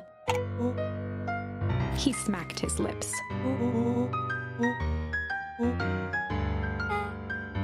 Rollo plunged his hand in the jar, fishing out a soggy slip of paper. Rollo offered the slimy note to Luca and licked his fingers clean.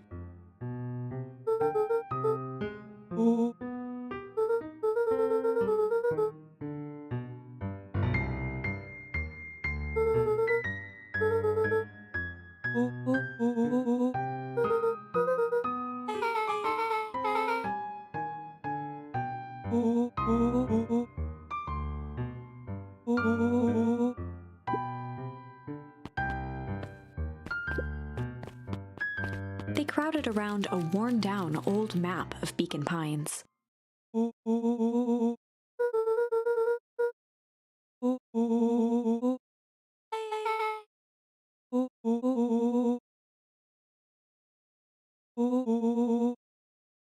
Rollo carefully traced the path with his finger.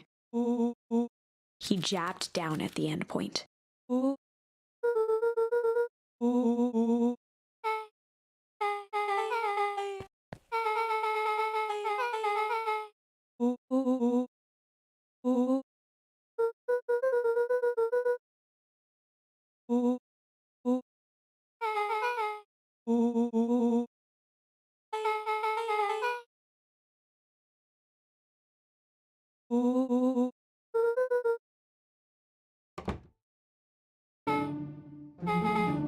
Luca looked up from the map.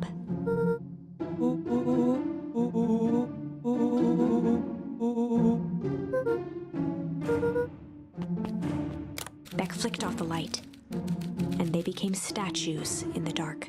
Overhead, creaking floorboards bent under slow, deliberate steps. The kids looked up, the tilt of their necks following each footfall.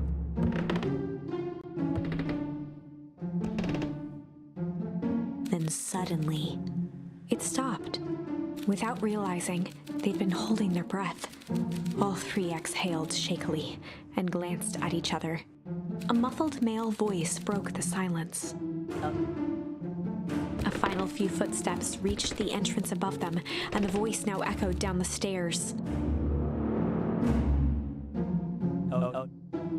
The three kids shuffled to the corners without a peep. As he began to descend the stairs, the man's voice punctuated every new step. Thump. Thump. Thump. Thump. At the bottom step, the man paused, squinting to search the room for signs of life. Rollo shifted suddenly. Luca gave him an intense, chastising look and whispered through clenched teeth. It was too late. Rollo was already inching toward the stairway. He screeched as he charged toward the shadowy figure. With all his weight, Rollo tackled the man to the ground. From the dark corner, they saw something move.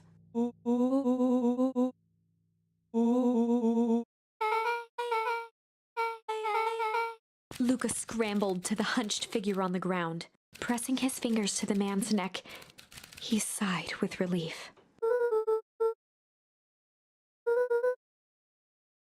As Beck flicked back on the light, Luca and Rollo both gasped in stereo. Chapter 7.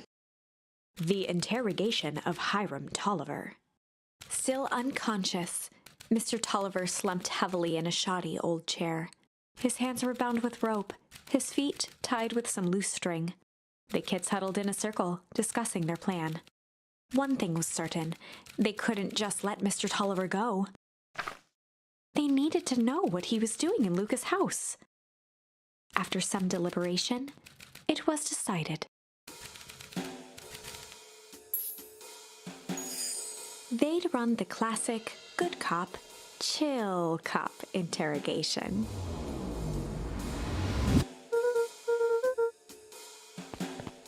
Luca walked calmly to the light switch, flicking it off and on a few times. Mr. Tolliver shook his head, gathering his wits. He looked over to find Luca, who returned a calming grin.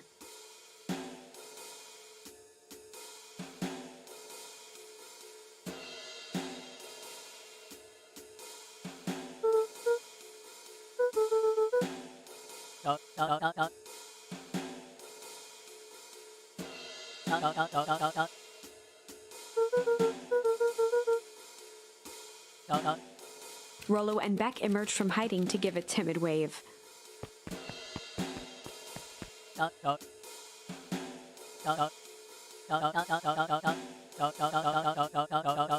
Luca glanced over to Rollo and Beck, who replied with skeptical looks.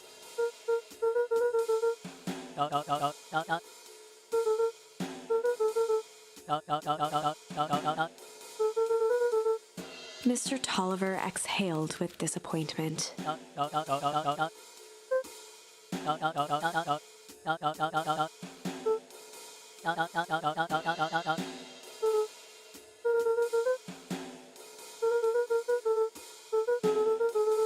Luca gestured to the corner.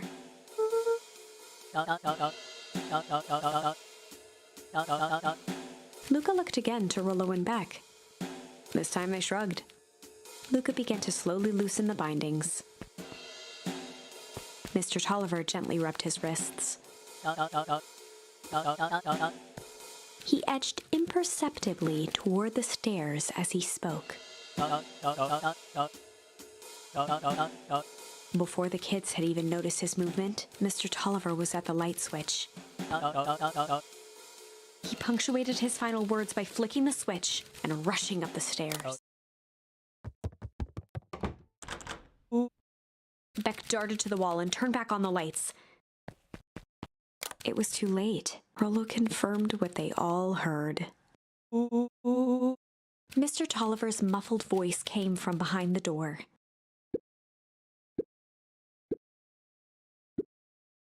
They looked bewildered at each other.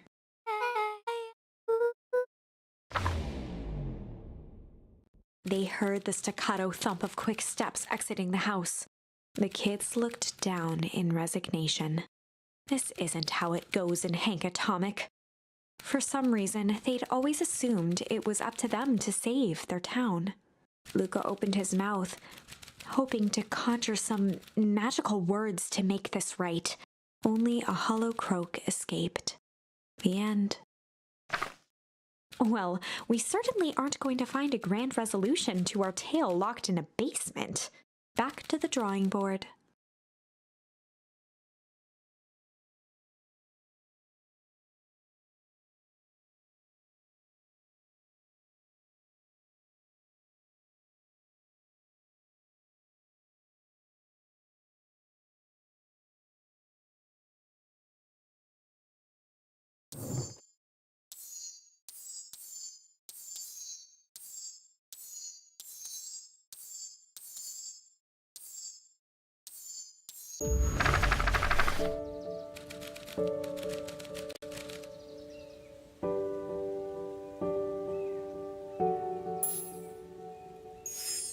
Luca began to respond, but the sky answered for him as the clouds above began to rumble with ominous thunder.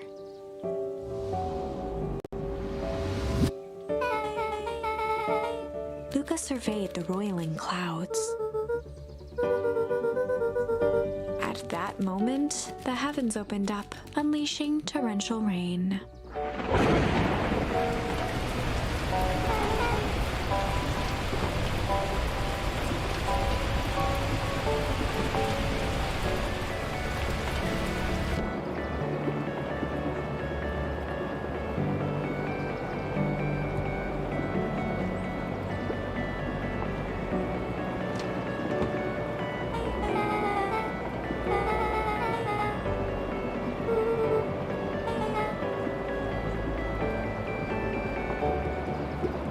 Luca squinted into the eye hole of the microscope. Luca adjusted the slide with his fingers to get a better look.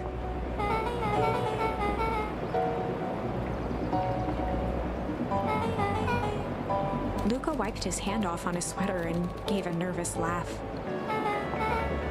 Beck looked down, timidly tapping the ladder with her feet.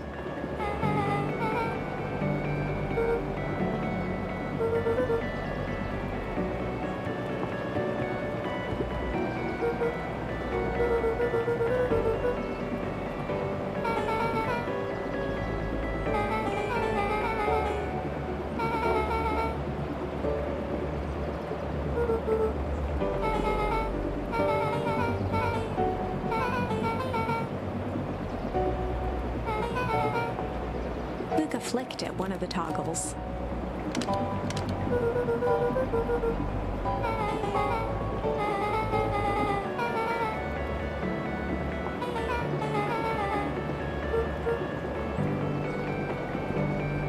Luca bent down to examine the bouquet of wilting flowers. Judging by the odor, they were well past their prime.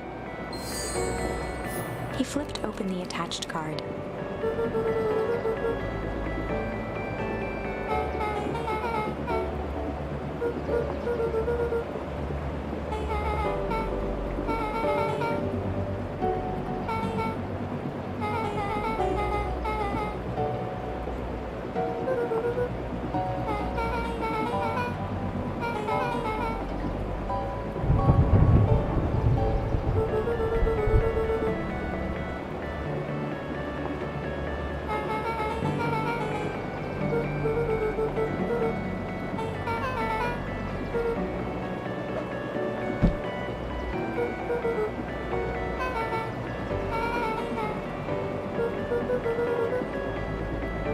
Beck took a moment to watch the rivulets of water running down the window.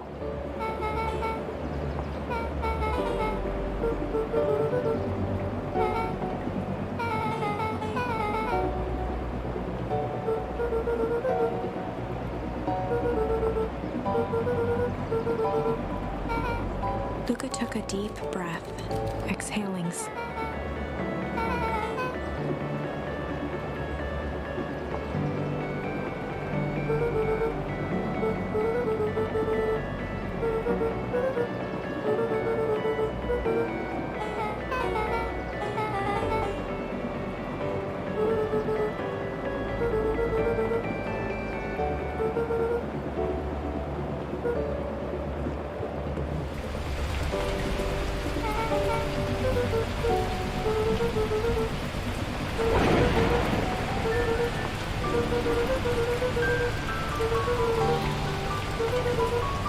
Luca let out a feral scream that echoed into the night.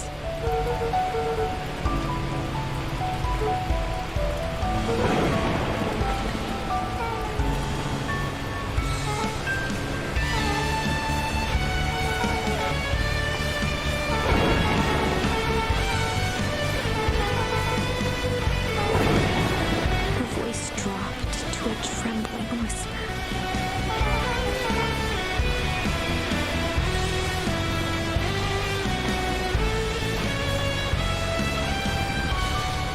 Brushed off her shirt and straightened up.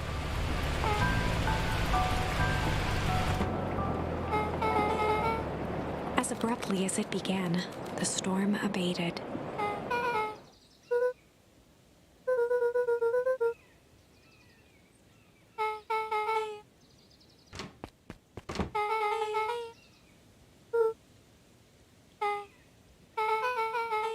Beck gave Luca a light thump on the arm before heading in. Chapter 5. Friendly Feud. The air was heavy with a hard rain's residue, the smell of wet things. Despite his dreary surroundings, Luca felt at peace. He'd never shared those details about his dad with anyone, not even Rollo. But it's not like this changed anything. Rollo was still his best friend. Adding Beck to the group would help balance things out. Everything's better in threes. This is what Luca told himself as he headed to the treehouse.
Luca had only ever heard him speak in this stiff yet gentle tone a few times, and it always meant one thing.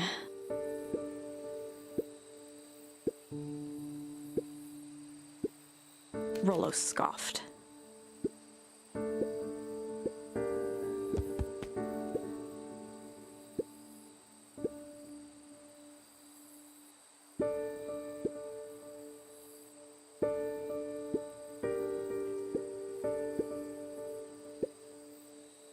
Luca stumbled on his words, knowing he'd said too much.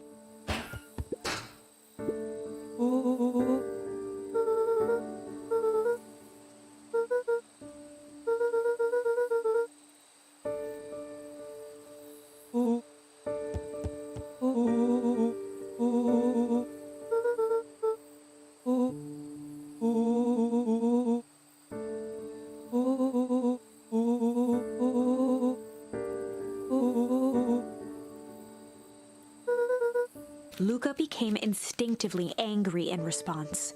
Both boys were now shouting across the distance.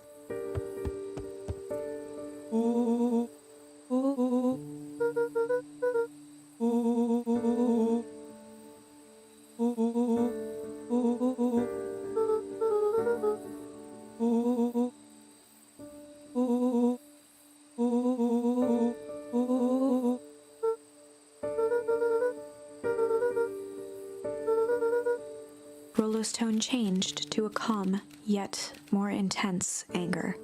The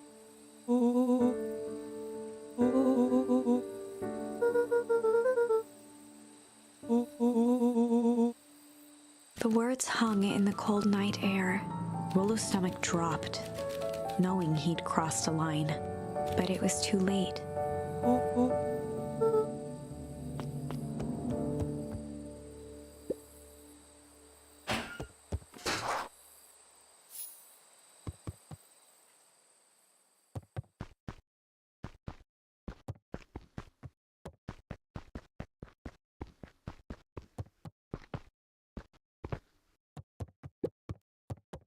Luca dug through his old stuff, not even sure what he was looking for.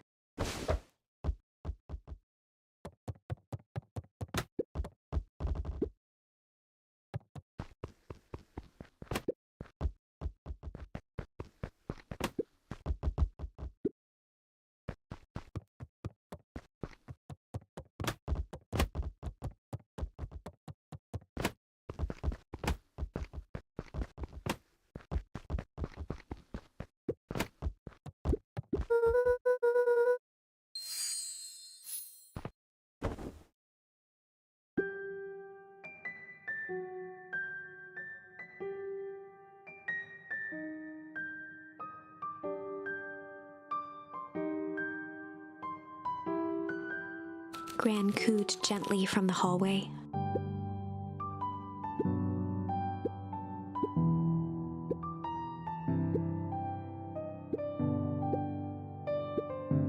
Luca just wanted to be alone. He waited to hear the sound of the front door closing.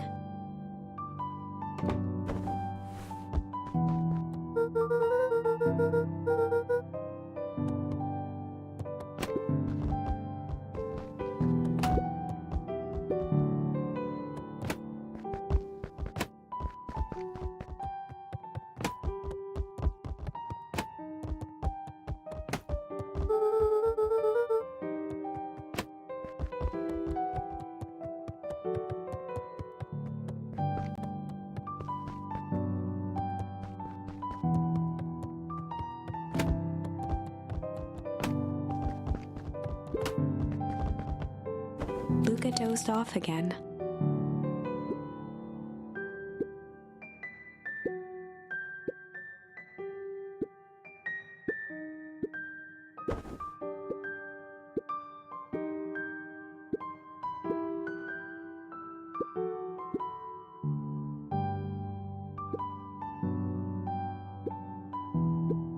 Luca still couldn't bring himself to go out. Besides, if he ran into Rollo, he'd have to actually confront the situation.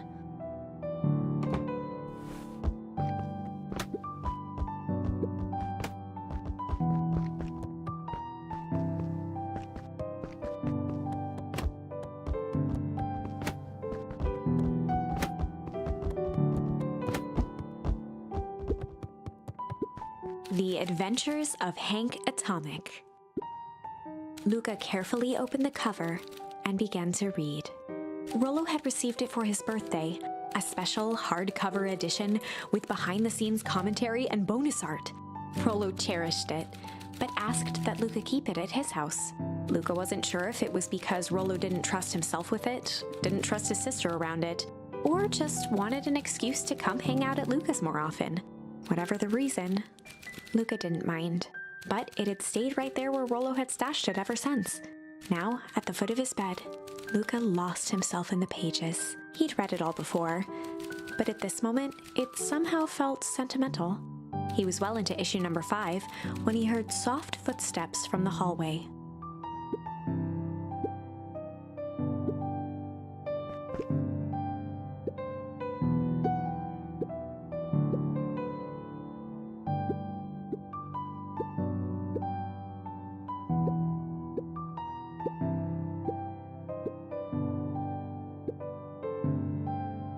Without realizing it, Luca had pouted away the entire afternoon. He once again felt the weight of it all and allowed his weary eyes to close. Luca stood in a vast black expanse. He looked up at his father standing beside him. Walt was working a straw at the bottom of a fountain glass, trying to collect the last bits of milkshake. "Dad, where are we?" Taking a final loud gurgling sip, his father peered up from the glass. He jangled the straw playfully with a warm smile, then lifted the empty glass as if to point into the darkness. "The source?" Luca's eyes followed his father's gesture. In an instant, he was sitting in front of a blazing campfire. Across from him sat a large figure in a yellow hazmat suit. The figure's voice was a scratchy echo. "Well, if it isn't the man of the hour, make yourself comfortable." Luca held his shivering hands over the flame to warm himself. "It doesn't work that way here." Their yellow-gloved hand pointed to the base of the flame. "It's a cold flame. See?" Luca peered at the base of the fire. It wasn't wood that was burning. It was Beacon Pines itself. Tiny buildings, freezing and crumbling as they were consumed by flame. Luca could see small shadows moving in the burning city. People. Luca leapt to his feet. "We've got to help them!" The figure gave a dismissive wave of their hand. "Why waste energy helping people who can't even help themselves?" The figure bent down to examine the panicked crowd as they desperately tried to stop the flames. "They only care about what's right in front of them. Not like us." Luca's voice was a trembling whisper. "Us?" The figure slowly stood up, grabbing its helmet with both hands.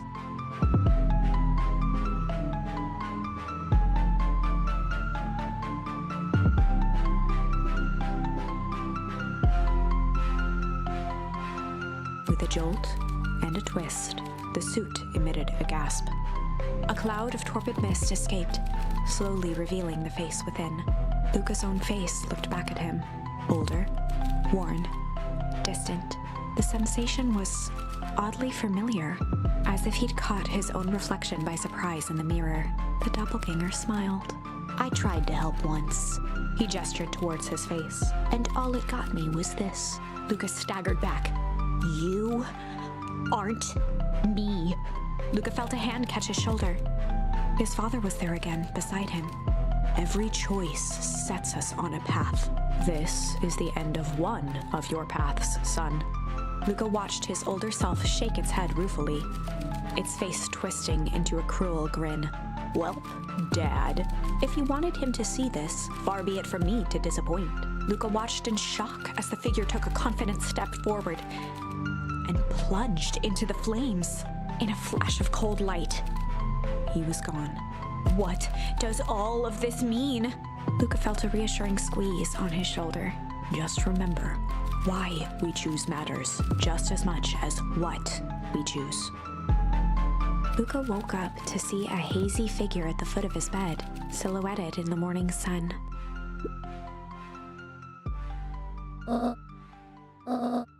Luca rubbed his eyes. The kind, concerned face of his gran came into focus.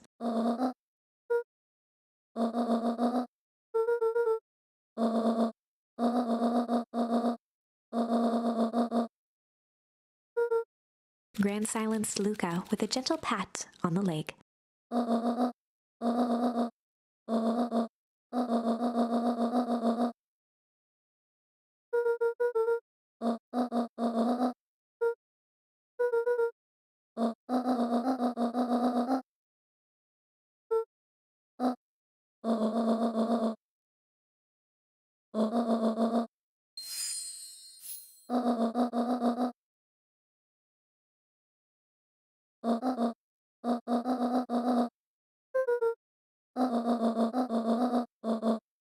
Luca gave a reluctant nod.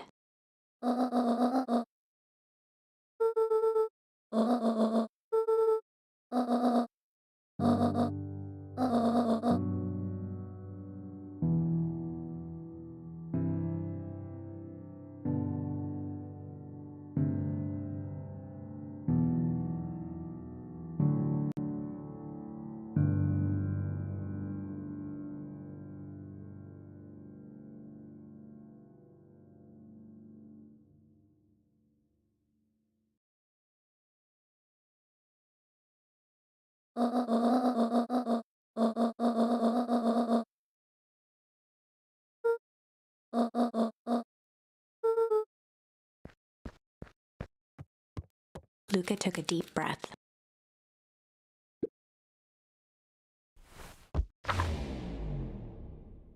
Chapter 6. Through thick and thin. Despite Luca's bitterness, Gran was right. He needed to hash things out with Rollo. A big fight changes the nature of a friendship. Whether, in the end, it is for the better or for the worse, all comes down to understanding. If one is not careful, the same familiarity that builds the strongest of bonds can become the wrecking ball that shatters them. Luca emerged from seclusion, taking in the crisp festival air. But the events of the day weren't on his mind. He had to find Rollo.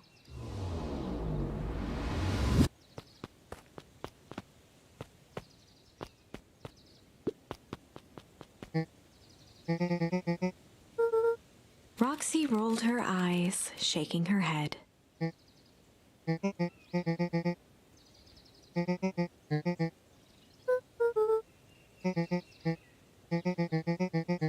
Luca looked down and kicked at the dirt.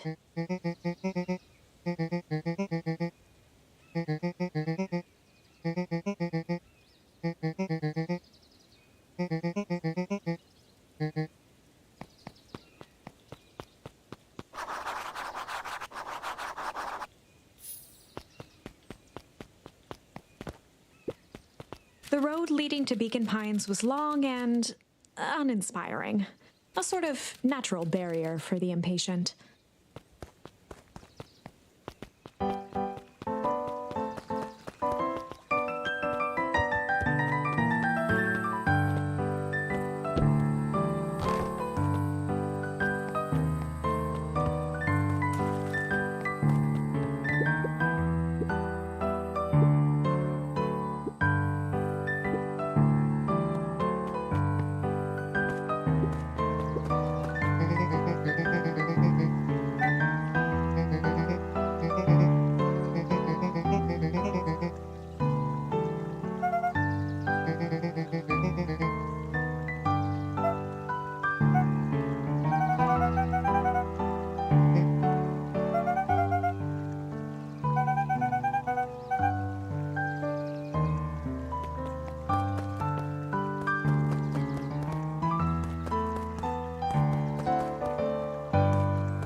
Mr. Kerr pointed to his grinning mouth.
Jeff was staring into the distance with a wistful look.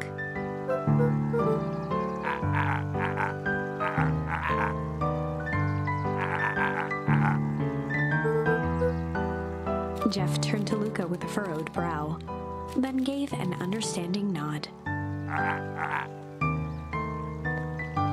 For a moment, the two now shared that same wistful gaze.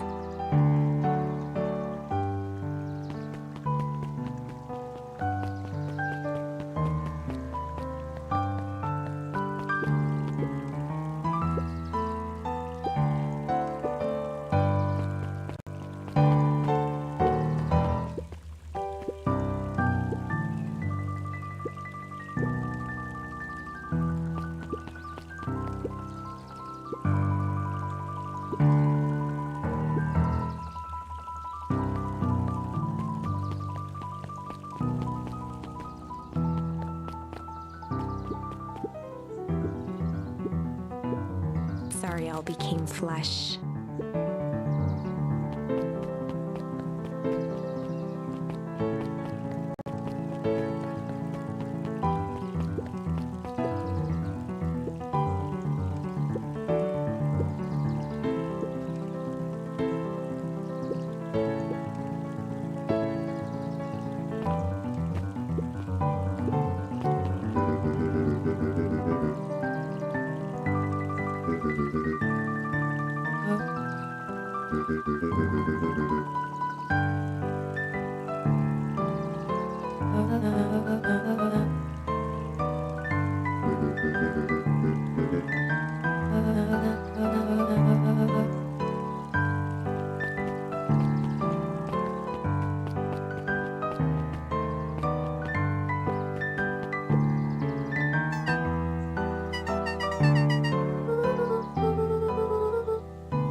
Griffin looked away suspiciously.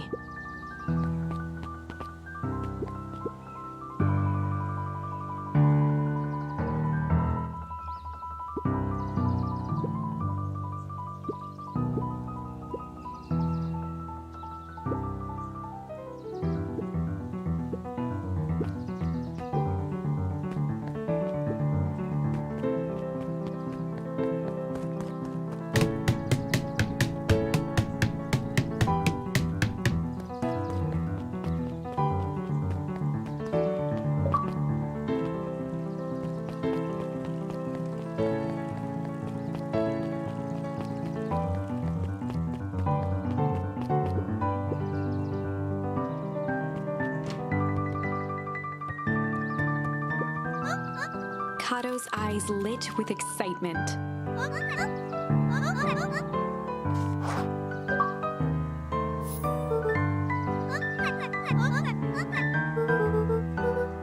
Kato straightened up and cleared his throat as if preparing to sing.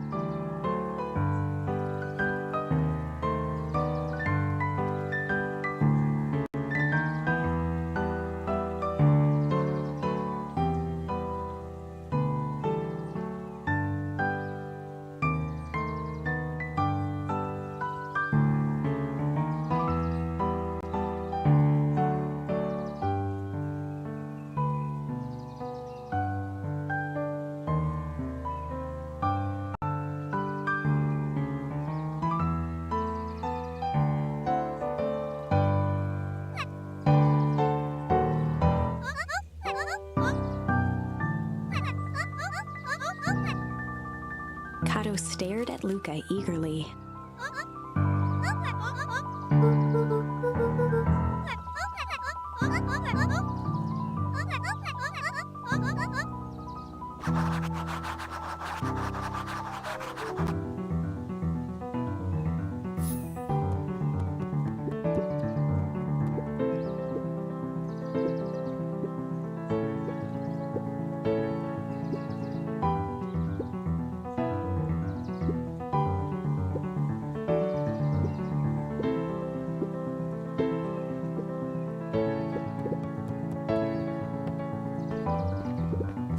Luca grabbed The Adventures of Hank Atomic, issue number 4, from the shelf.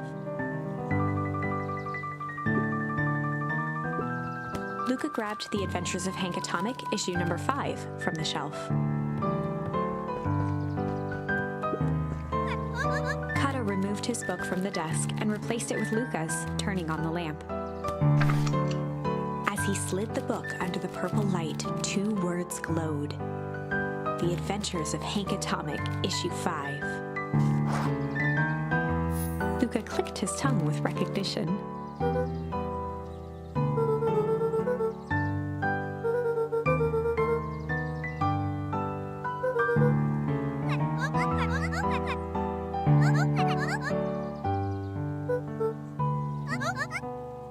Kato began flipping through the pages, stopping when he hit a glowing word.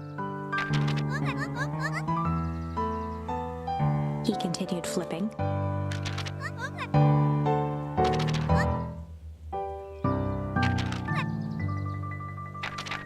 Reaching the end of the book, Kato looked up.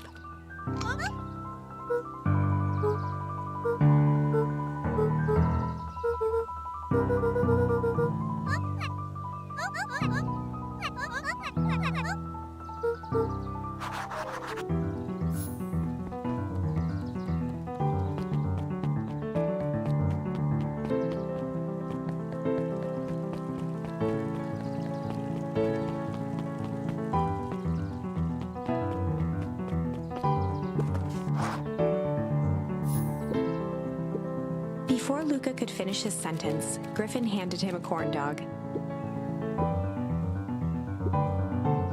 Luca shrugged, taking a sizable bite out of the corn dog.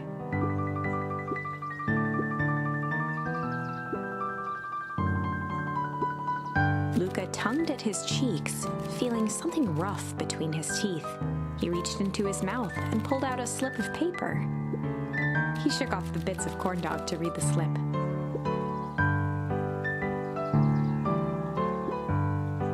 Luca finished off the remainder of the corn dog.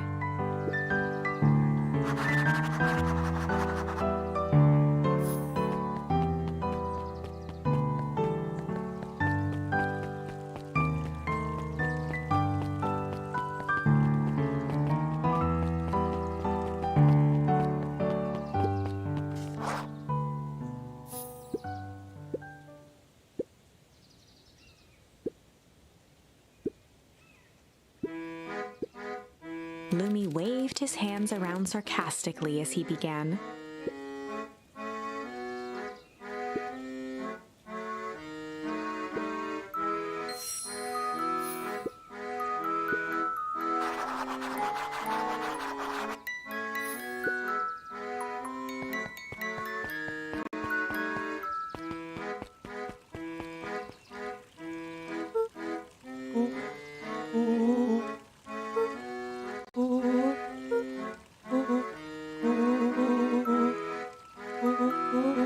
Rollo sheepishly handed Luca the balloons.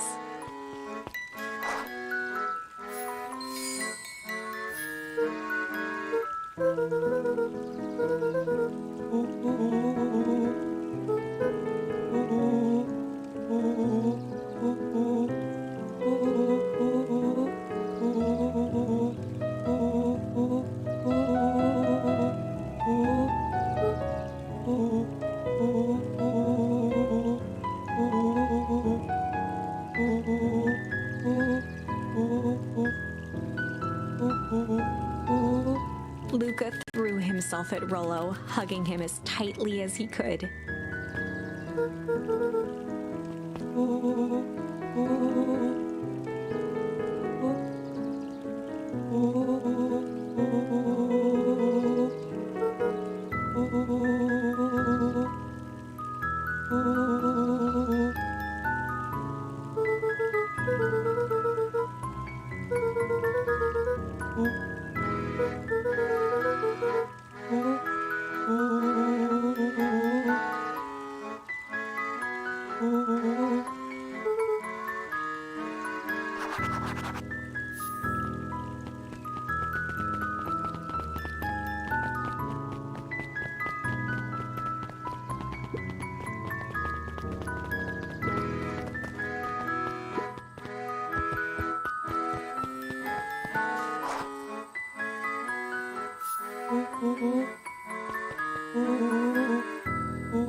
handed Luca an unopened letter.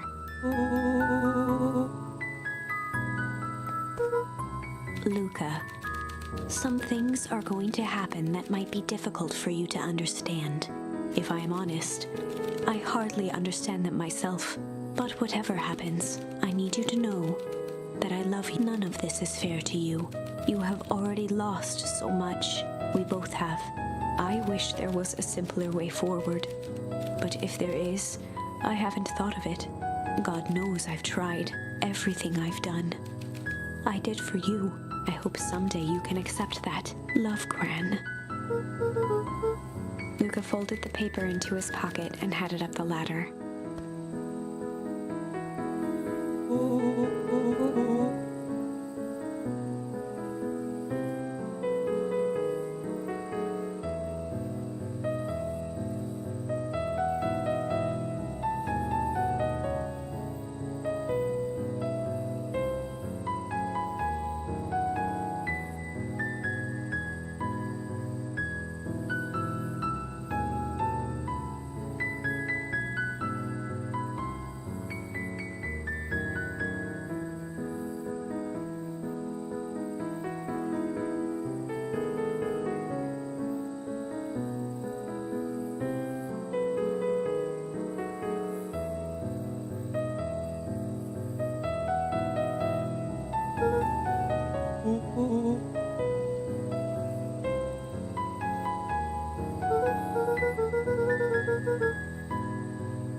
Luca was at a loss for words, but that was fine. Words aren't always necessary.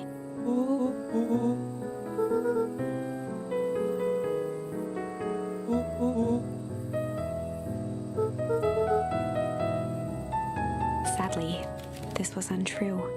A distant rumble shook the treehouse.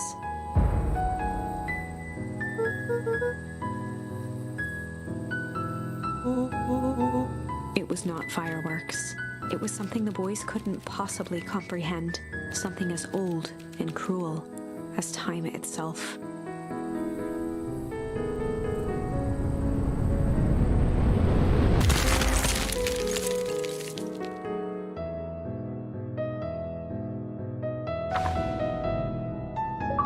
A shockwave of cold tore through the room.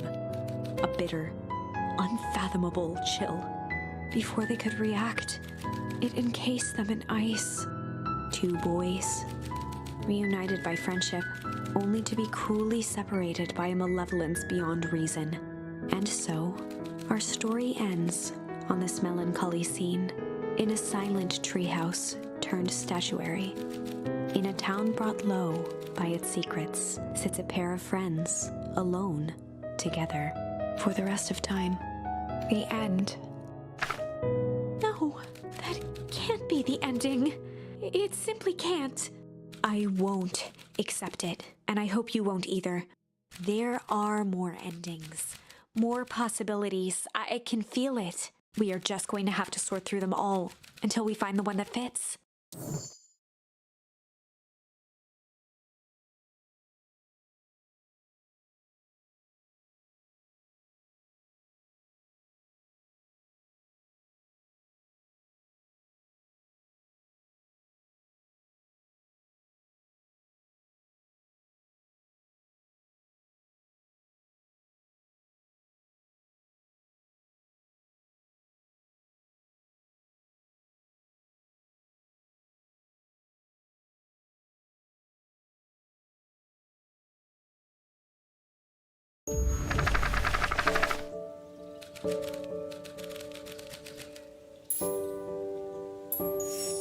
Luca began to respond, but the sky answered for him as the clouds above began to break, revealing patches of star-filled summer night. Moonlight filtered down, shimmering in the treetops.